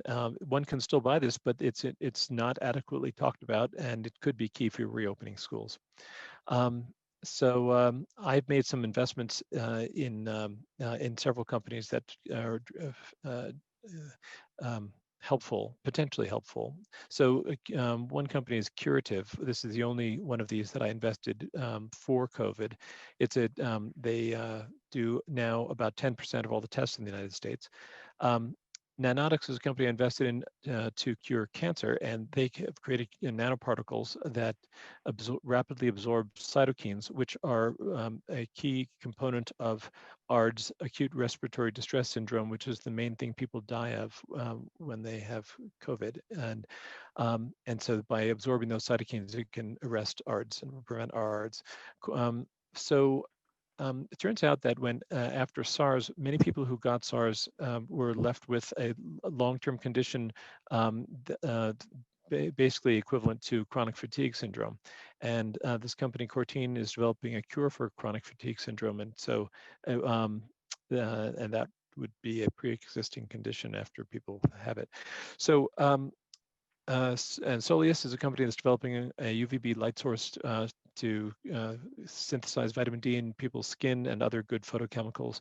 And it's actually better to get one's vitamin D from the sun or from light than from just pills. And it's not yet on the market, but hopefully next year. Although they are improved in Canada, so if you're in Vancouver, there's a place to find it. But anyway, and then last is a company named Heal, which doctors that make house calls and take insurance, of which there are many such companies. And the existence of COVID makes people a lot less eager to go into the doctor's waiting room. So we all hope with everyone's efforts, we will get rid of this virus. And I look forward to any questions later. Thank you. Great. Thank you, Gary. That's terrific. A question, are those your investments, or are they just companies that you're familiar with? Yeah, those are only my investments. There are tons of other investments that have addressed various angles of this, but these are just mine. Great. Okay, thank you. Finally, batting cleanup, we have Dan Brown, inventor and professor at Northwestern of Design. Dan? Hello. So I'm proud to be here. Thanks for the shout out, Gary. That makes me feel pretty special. So I'm going to tell a bit of a war story that sort of maybe ties a lot of this together, and then end with some concerns. But to make it, I think, relevant, I guess I'm going to give a little background.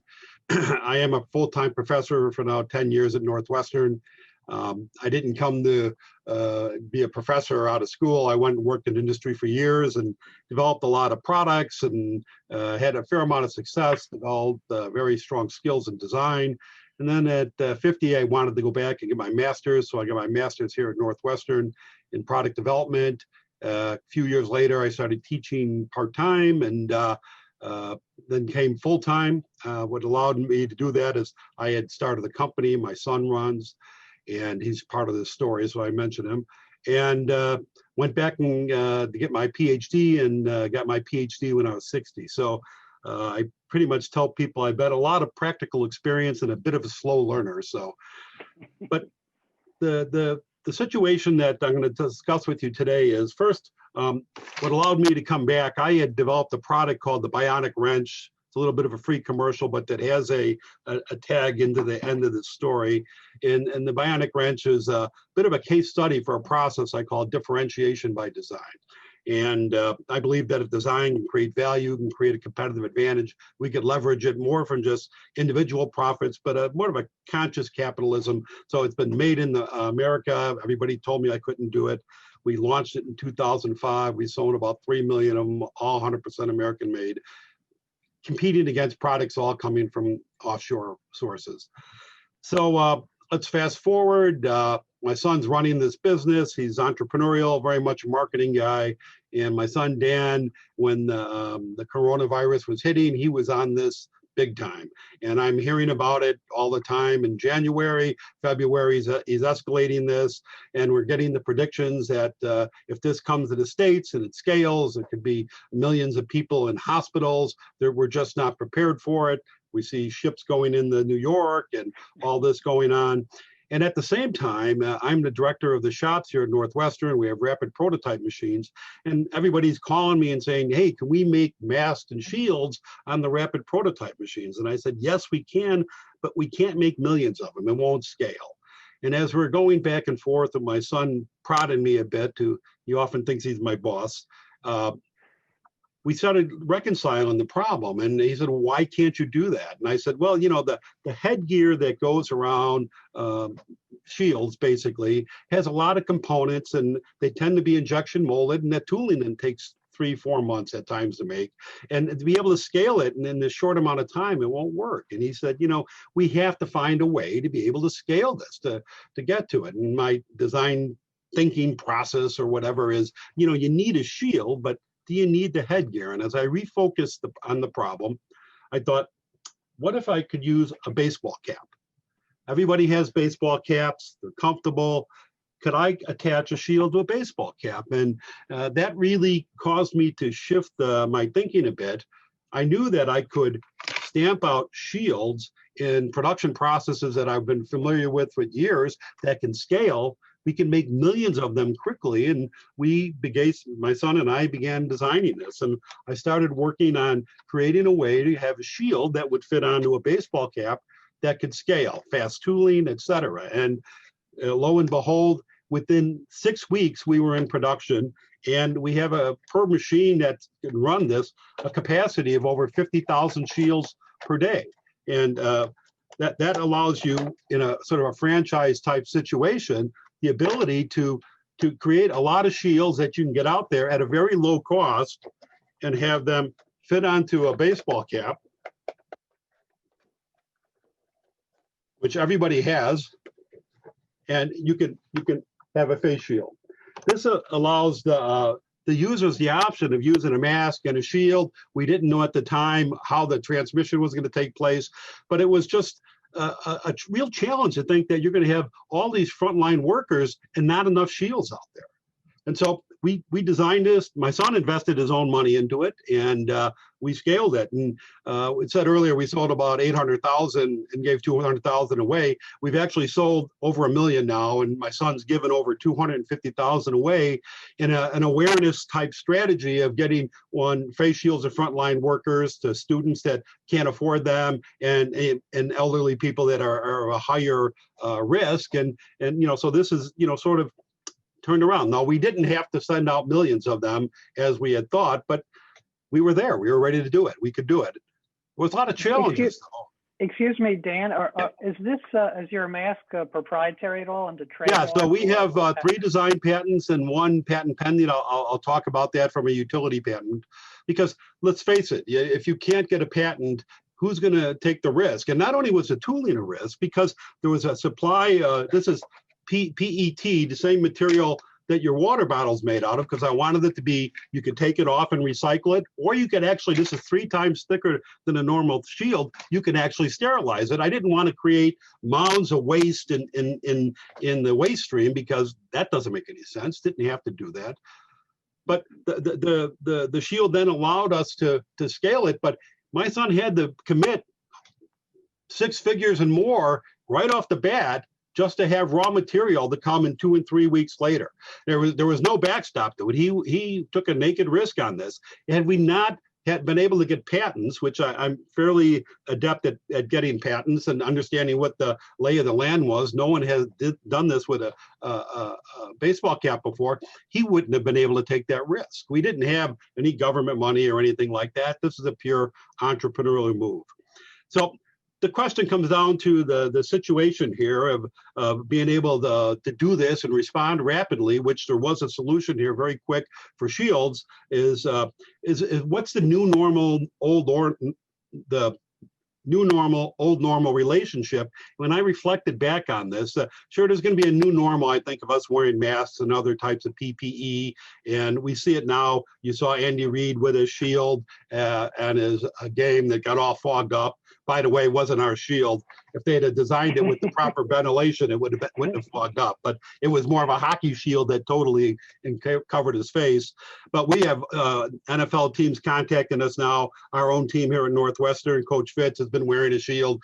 They wear shields during walkthrough. But the reflection that I have is that from an entrepreneur, a designer, an inventor, this new normal is the same as the old normal. I have the same concerns as, well, one, is this going to be just a pop-up opportunity and disappear? To mitigate that, my son's working on going in other adjacent areas. We're looking at bringing shields out in retail. So when you paint your ceiling, you're not going to ruin your glasses and those type of things. But if the opportunity disappears as fast as it came, what's going to be left? Is there going to be a lot of bills to be paid? Fortunately, I think we're going to be okay now.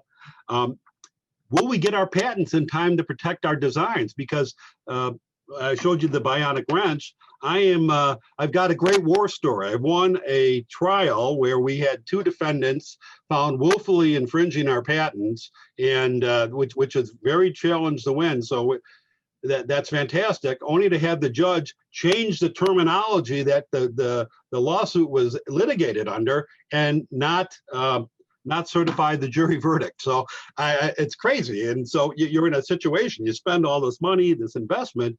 I'm really concerned now, Dan's got his investment out there. If we can't protect the knockoffs, which they're coming in the marketplace, how do you have that incentive that Adam Ossoff talked about very, very well he articulated also, that if people aren't willing to do this, even without government help, and be able to protect your investment, it becomes a cannibalistic system. And we have this crazy situation in our country where every election cycle, everybody's calling for innovation to create jobs and create more tax base. But the reality is we have an efficient infringement model where people like us, small companies particularly, because it's very expensive to go through this litigation, get knocked off all the time because the people that knock you off do not get held accountable. And this is the same problem post-COVID that I experienced pre-COVID. And my reflection is, how can we sustain an American-made business model if what we allow is just cannibalism of those new ideas that we're all asking for immediately in the process. We need reform in the patent office. We need reform in the court system. We need our legislators to start looking at the root cause of a lot of our social problems, which is we've lost a lot of good jobs. So I sort of, I guess that's my time. I didn't keep track of my time, but I think I may went over. A little bit, Okay. but it was worth it. Okay. Thank you all. And so now some questions for the panel. You covered so much that, you know, you preempted some of my questions, but recently some of there's evidence that some tech companies outside of the big five are benefiting from, there's an article in the New York Times that said that that tech in general, or certain areas of tech, have done extremely well. Stocks have done well, and this is beyond the big five, because of anticipated COVID-related progress. Do you see this as a trend, panel? Anyone in particular? Gary, particularly you. Do you see more investment, significant, serious investment in COVID-related tech, or tech that can address COVID issues and impact? Gary? Well, with respect to that question, of course, before COVID there wasn't any, so there's a lot more. I don't know that there's more investing now than there had been before, but it is not tracking the overall economy insofar as it's not down like much of the economy. Regarding the first part of your question, I didn't really understand that question regarding the New York Times article and so forth. Can you Well, the elaborate? Times had said, I mean, the S&P 500, I think 58% of the S&P 500 gain was attributed to 5 companies over the last 2 or 3 months, or maybe longer. And the Times said that recently, companies have shown 70, 80, 90% gains, some less well-known companies, definitely less well-known.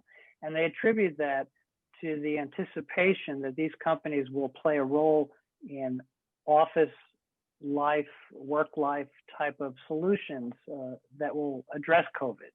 Do you sense that that's catching on, or is that still in its infancy?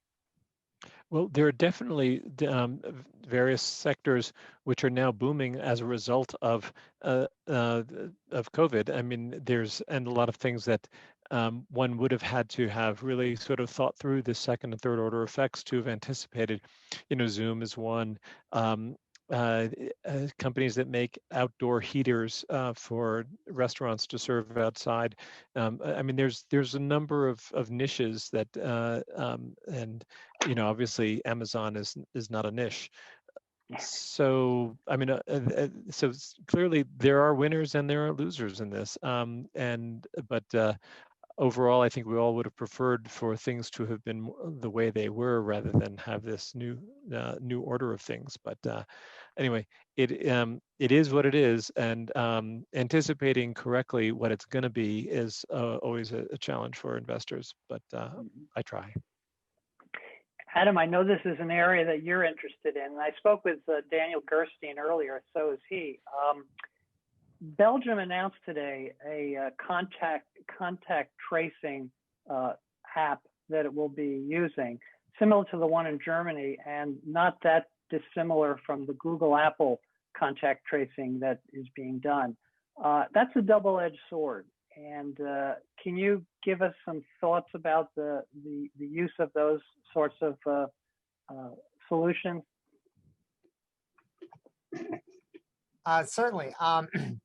And by the way, these contact tracing apps are an excellent example of how we can use our technology, particularly an unforeseen benefit of the mobile revolution. I mean, the mobile revolution in its entirety, from the gig economy upwards, are largely unforeseen and unpredicted benefits. I myself have a contact and tracing app for Northern Virginia on mine that was made available by the Virginia public authorities because I've embraced the attitude of millennials and Gen Xers that privacy, we really don't have it anymore.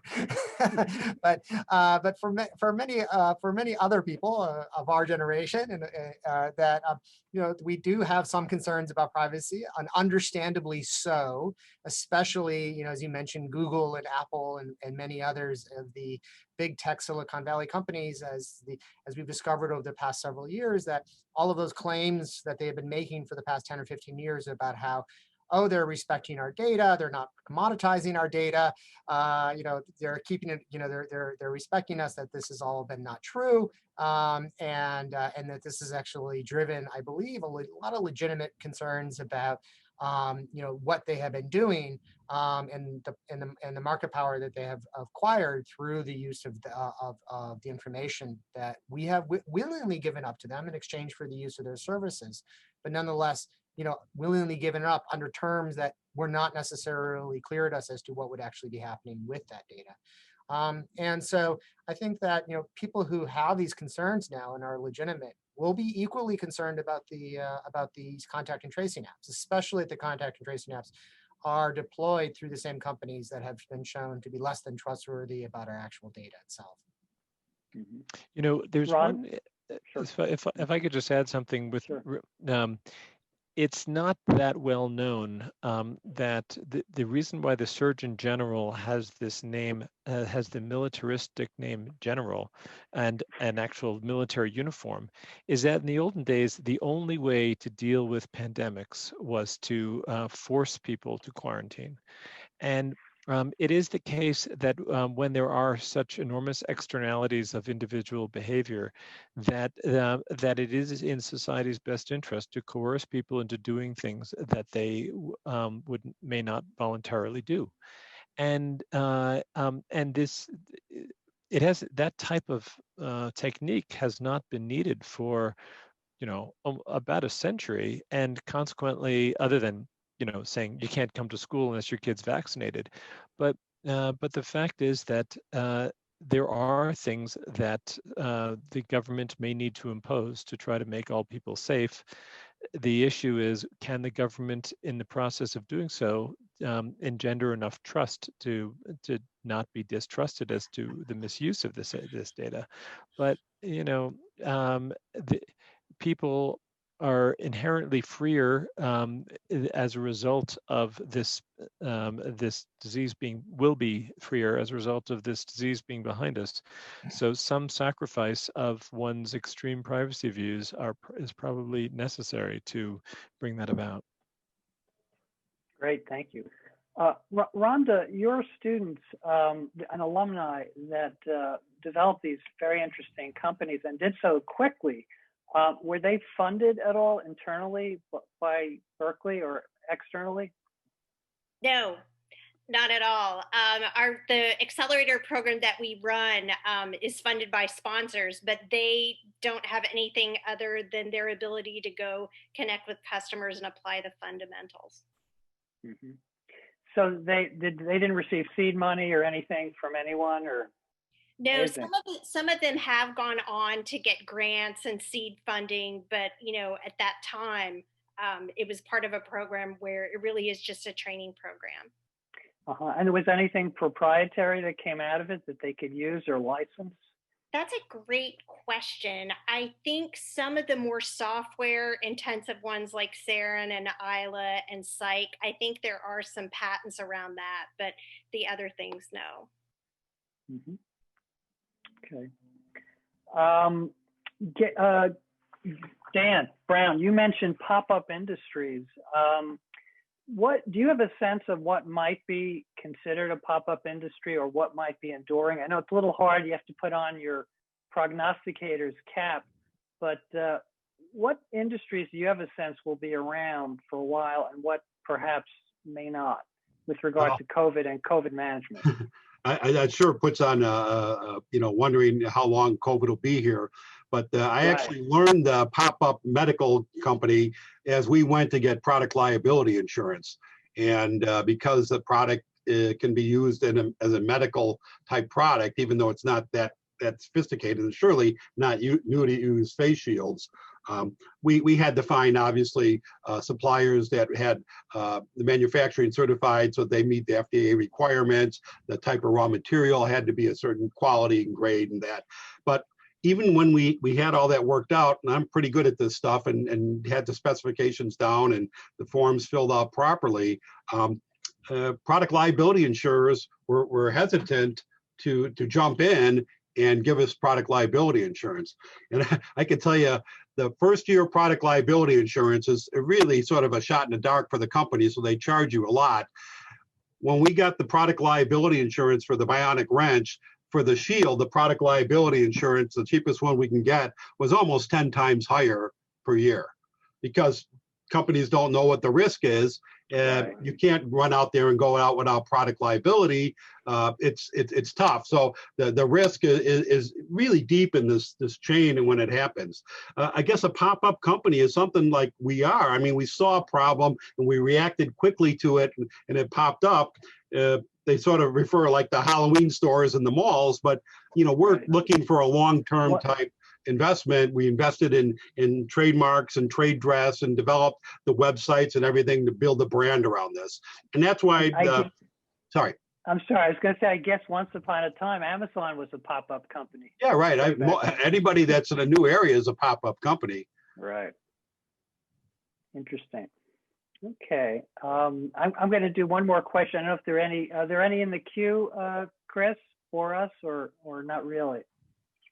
There was one from very early from James Conley for Dan Brown. I think Dan may have addressed part of it already, but yeah, the question was if you could speak about how a private innovator can organize to put forward COVID PPE solutions using modern manufacturing with or without government support. Yeah, well, government support is nice because they're backstopping your risk of cash loss or investment loss.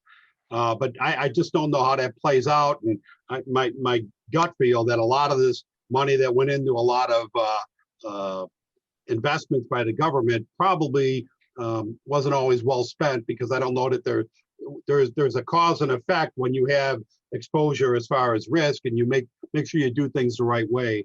I think that, to go back to my reflection, we have to stop this efficient infringement. There's several members on the panel here. I see Adam shaking his head, and I don't think the world is aware of the cannibalistic nature of our current system and how far we've departed from the rights of inventors and the spirit that built this country. And I can get, for a half the price, a bionic wrench sent from Shenzhen, China, to my home in Evanston here for about $10. It's crazy. I can't get them for $10 and pay a fair price. And not only is it violating my intellectual property, I mean, it's exact. They put it in exact packaging at times. We're subsidizing that shipment with our U.S. Postal Service. We give them favored rates. It's cheaper for me to buy something and get it from Shenzhen to my place in Evanston than it is from the Pittsburgh area where the wrenches are made to Evanston. It doesn't make any sense. And I don't know how to get this awareness out to the public. I mean, I try as hard as I can, but unless we get this root cause problem solved, we're not going to be building good jobs. We're not going to be doing things that are important to society. I don't care what ideology you have. Everybody can agree on the best social system is a good job. And we just need to deal with this as a fundamental problem in society. Anyone else on the panel have anything to add to that? It's very well put. Amen. No. Amen. 1/3 or more of Americans are unwilling to take a COVID-19 vaccine, or said they were in a survey, which is likely to be less than 70% effective. Suspicion of science will not help managing the pandemic, obviously. Is there something that we should be doing better?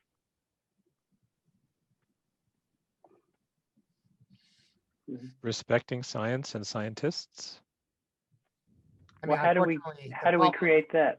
The problem of vaccine skepticism and the type of of conspiracy-based theories, like that the COVID vaccine would have a chip in it from Bill Gates is something I've seen, and and the general conspiracy theories about vaccines from long before the pandemic, persist. And pandemics won't make them go away. Unfortunately, they bring them more to the forefront,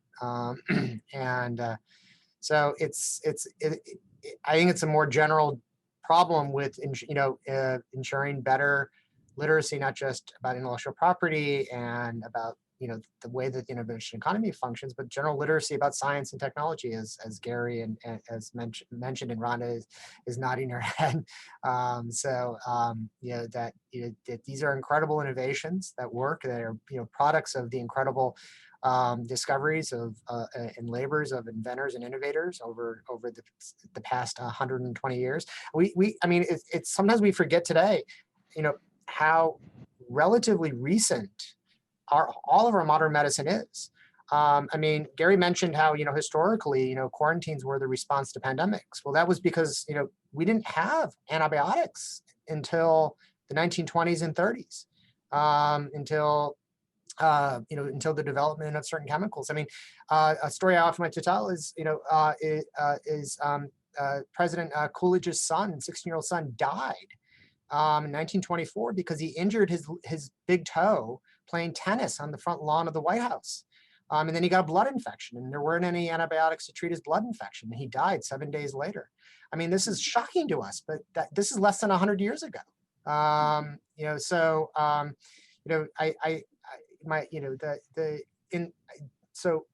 My response is all, we need to have better literacy, but we still are very much in the origins, in the beginning of this incredible revolution, and the hope is that as we continue to move forward, there'll be people who will less take it for granted, and there'll be people who less reject it and engage in fear mongering about where it's from.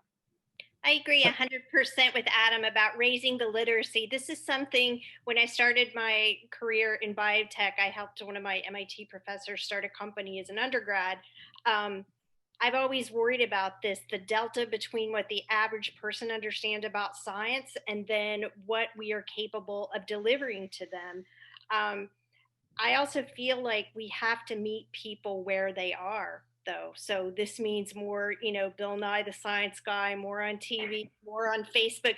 We've got to find a way to get this into their heads. It's not optimal, some of the ways, but we really do need to do whatever it takes to raise that literacy. Yeah, I would also. I'd also add that if we are not in a position to compel people to take vaccines against their will, we can, with legitimate reasons, deny people who don't have a vaccine proof of having had the vaccine, deny them access to stores and restaurants and movie theaters and public transportation and things like that. And one is entitled to one's opinions, and if they want to stay home and just have all their food delivered and so forth, then people should have that right, but they shouldn't have the right to go out and infect the subset of the population that can't get vaccines for medical reasons. Does our experience with COVID/science, or a lack of awareness of science and slow response to the pandemic crisis, does that impact how we see, do you think, how we see climate change? Will climate change perhaps improve as a result of this experience, or do you think they're totally separate? Anyone? Gary, you have an interest, I know. Well, the subject is complicated. Insofar as the pandemic might increase the likelihood of a change of presidency in November, then that would help climate change. I think I would be hard pressed to draw a connection between COVID causing more respect for science and the more respect for science causing more belief in the issue of climate change. It's possible. That's just I wouldn't I wouldn't bet on that nexus, but I hope for it. I'd like, this is Charlie Cicchetti. I'd like to jump in if I could, because I've written and thought a lot about the issue of climate change and COVID and how they go together. And the one observation I would make is that we actually, at least in recent time, undermined how people understand science when we started to politically say the science proved man caused climate change or man caused global warming. That kind of goes right in the face of what science is all about. It's about testing hypotheses. It's about explaining the probabilities and the degree of certainty we have. And when we start saying that science is what somebody who calls themselves a scientist says, which is their opinion, as opposed to what science does, we get ourselves in the trouble that we're in today with respect to both COVID and climate change. We made politicians use science, and scientists have done a poor job of pushing back and saying, no, you can't do that. That's not what I'm saying. I'm saying A, B, and C. I'm not saying what you're trying to get me to say or use me to say. And I think some of it might have been because the people who were being quoted or used or relied on were getting in the spotlight for the first time. And maybe they thought that that was a way to improve their access to the public and explain things. But I think they've been misused and misappropriated by politicians on both sides. And we're seeing it. We're seeing it now. We're living with it. And nobody's really pushing back on it because either that's not what we do. We're not debaters in a political sense. But it is how we're being misrepresented and misused. And I think there's a need to at least understand that. And at a minimum, explain it to our students as opposed to, we can't explain it to everybody else out there. So I have a thought on, the big picture here is that I don't know if we can take a magic wand and change the literacy and understanding of these complex issues to people. But I do think we have a fundamental problem that our politicians are lifelong politicians, and they're not scientists for the most part. They're lawyers or who knows where they come from. But the reality is we're asking them to deal with these complex issues. And I don't think they have the wherewithal to really do the critical thinking to sort out the problems. And then they have to get elected every year. So they're pandering to these special interests that are funding that. And we have this vicious cycle of continually doing foolish things. And it changes with the wind every so many elections, and I don't think we're gaining any ground. And just simple things like what the Chinese do with a 5-year program, right or wrong, whatever it is, just staying to a thing and plan and working at it is much more effective than this craziness we go through in our system. Indeed, policy is innovation policy and IP policy seems to be lacking. Chris, any questions in the queue? Otherwise, unless the panel has a question for each other, I'm pretty much complete here and satisfied. Chris? No, there are no questions in the queue, though I do have one that I hope the panelists can just quickly address before we sign out. On both our first and second panels, a number of you have backgrounds or connections with universities and being faculty members. I'm just wondering if maybe we could have a couple of you quickly address what are some of the roles that academia and the private sector or the public sector and the private sector can be partnering on in this era of COVID to really come up with these kind of innovative solutions that we've all been talking about.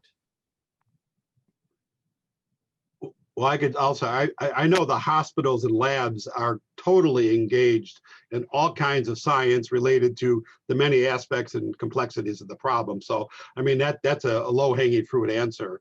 We're working with, in our shops with the medical school, building components and doing things, adapting apparatuses so that further research can get done or testing can get done. So, I mean, we're doing that right now. At a larger philosophical perspective, that's an interesting question, because I think we have to change the mindset of approaching these big systemic problems, whether it be COVID or whether it be climate change. I mean, so the question of kind of the various public-private relationships and the relationships between the universities and the private sector more generally. These are really great and important questions. These types of relationships have been foundational to a lot of the innovation that has driven the innovation economy, both in the biopharmaceutical space and in the high-tech space.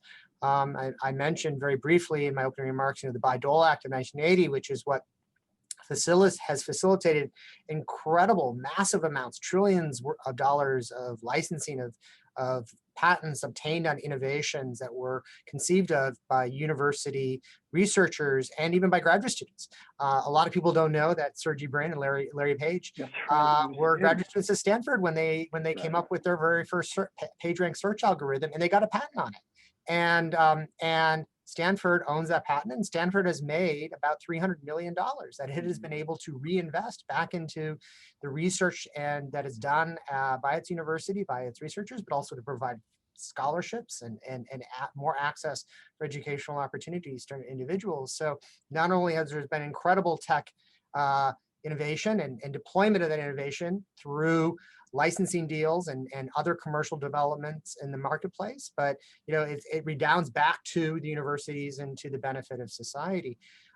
There is a lot of confusion though about a lot of these partnerships, because the NIH does fund some of the foundational research, some of the very, very far upstream basic research that does lead to eventually, after many hundreds of millions of dollars, if not billions of dollars of further investments, to actual drugs and vaccines and other types of therapeutic treatments deployed in the healthcare sector.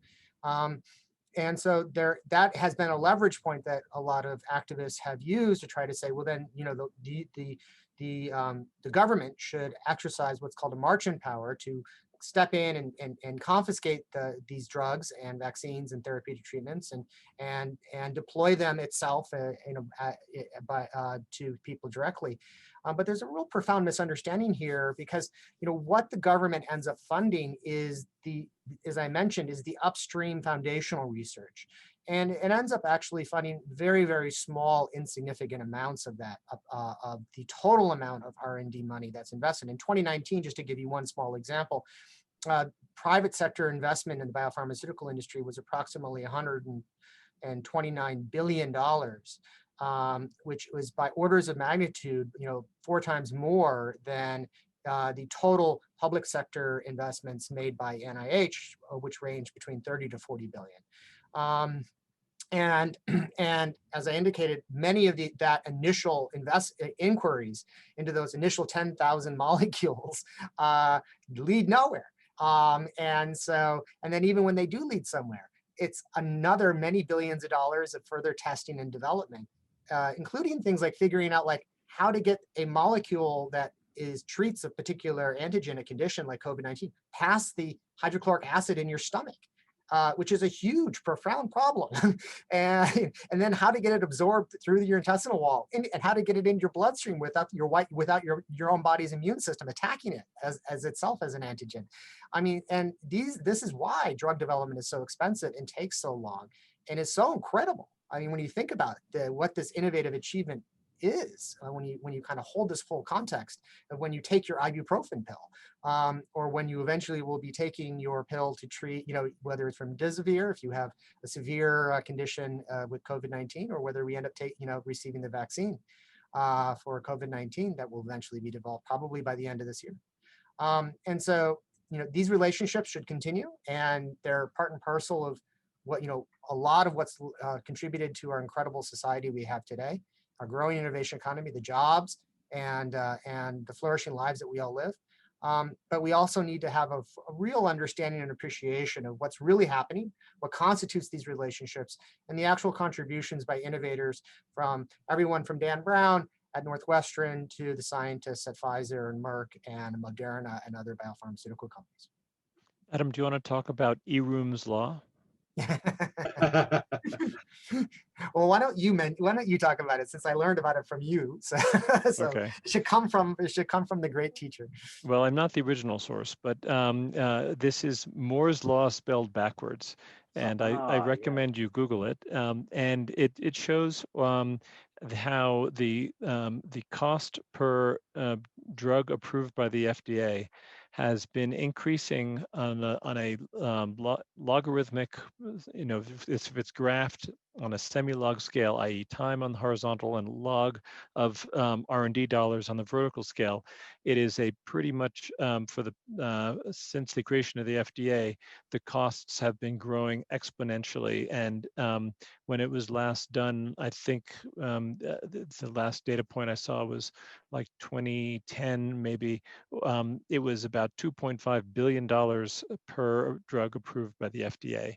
And so there are many causes of this, and it's not just the FDA being more difficult.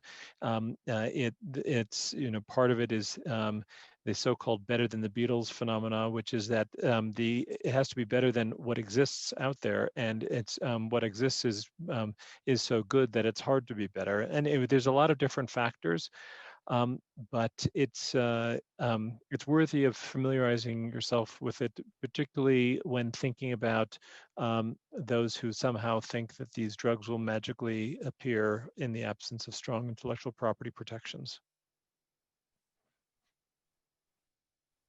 A great case study, if you want to read it, is Lyrica, which is a drug that was developed here at Northwestern, so I know about it. And the pathway that it went to marketplace, Northwestern made about $1 billion off it, and they keep looking for the next one. But the reality is, even our tech transfer office, the area, we call it INVO, that deals with these ideas that come out of the labs to bring to market, they're not that aggressive because they feel, it's a big risk to commercialize something, and they don't know if they're going to be able to protect it. They've got the same problem that small inventors have. They're risk adverse because of so much efficient infringement going on. And that is a hidden cost that is hard to quantify because it's a bunch of individual decisions and that don't get reported on. Mm-hmm. I agree that IP represents the biggest untapped potential in universities. I mean, there's so much of it just sitting on the shelf. And one reason it's not being commercialized, people don't know how to. Tech transfer offices are understaffed. They can't investigate every single segment.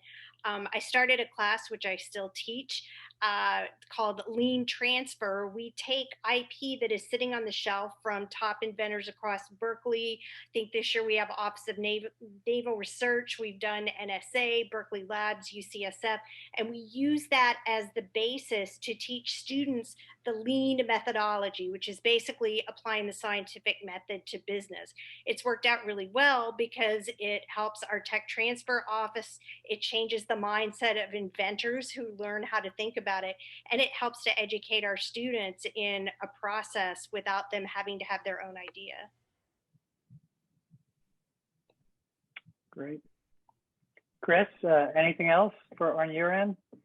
No, I just want to thank everybody on the second panel and on both panels. I want to thank our audience, and I think it's really been a fascinating discussion. Really appreciate it. And also just to, as a last step, we are recording this panel, and we'll send out the link to everybody who registered and make it available. So hopefully it can have a second life and continue generating some more conversation. Thank you, Chris. I'll second that. Thank you, panel, and thank you, audience, for staying with us. Many of you did have, as I see, and that's fantastic. You'll hear more from us about this topic, I'm sure. Thank you all. Thanks. Thank you. Thank Thanks you for organizing. Bye-bye. Take care. Bye.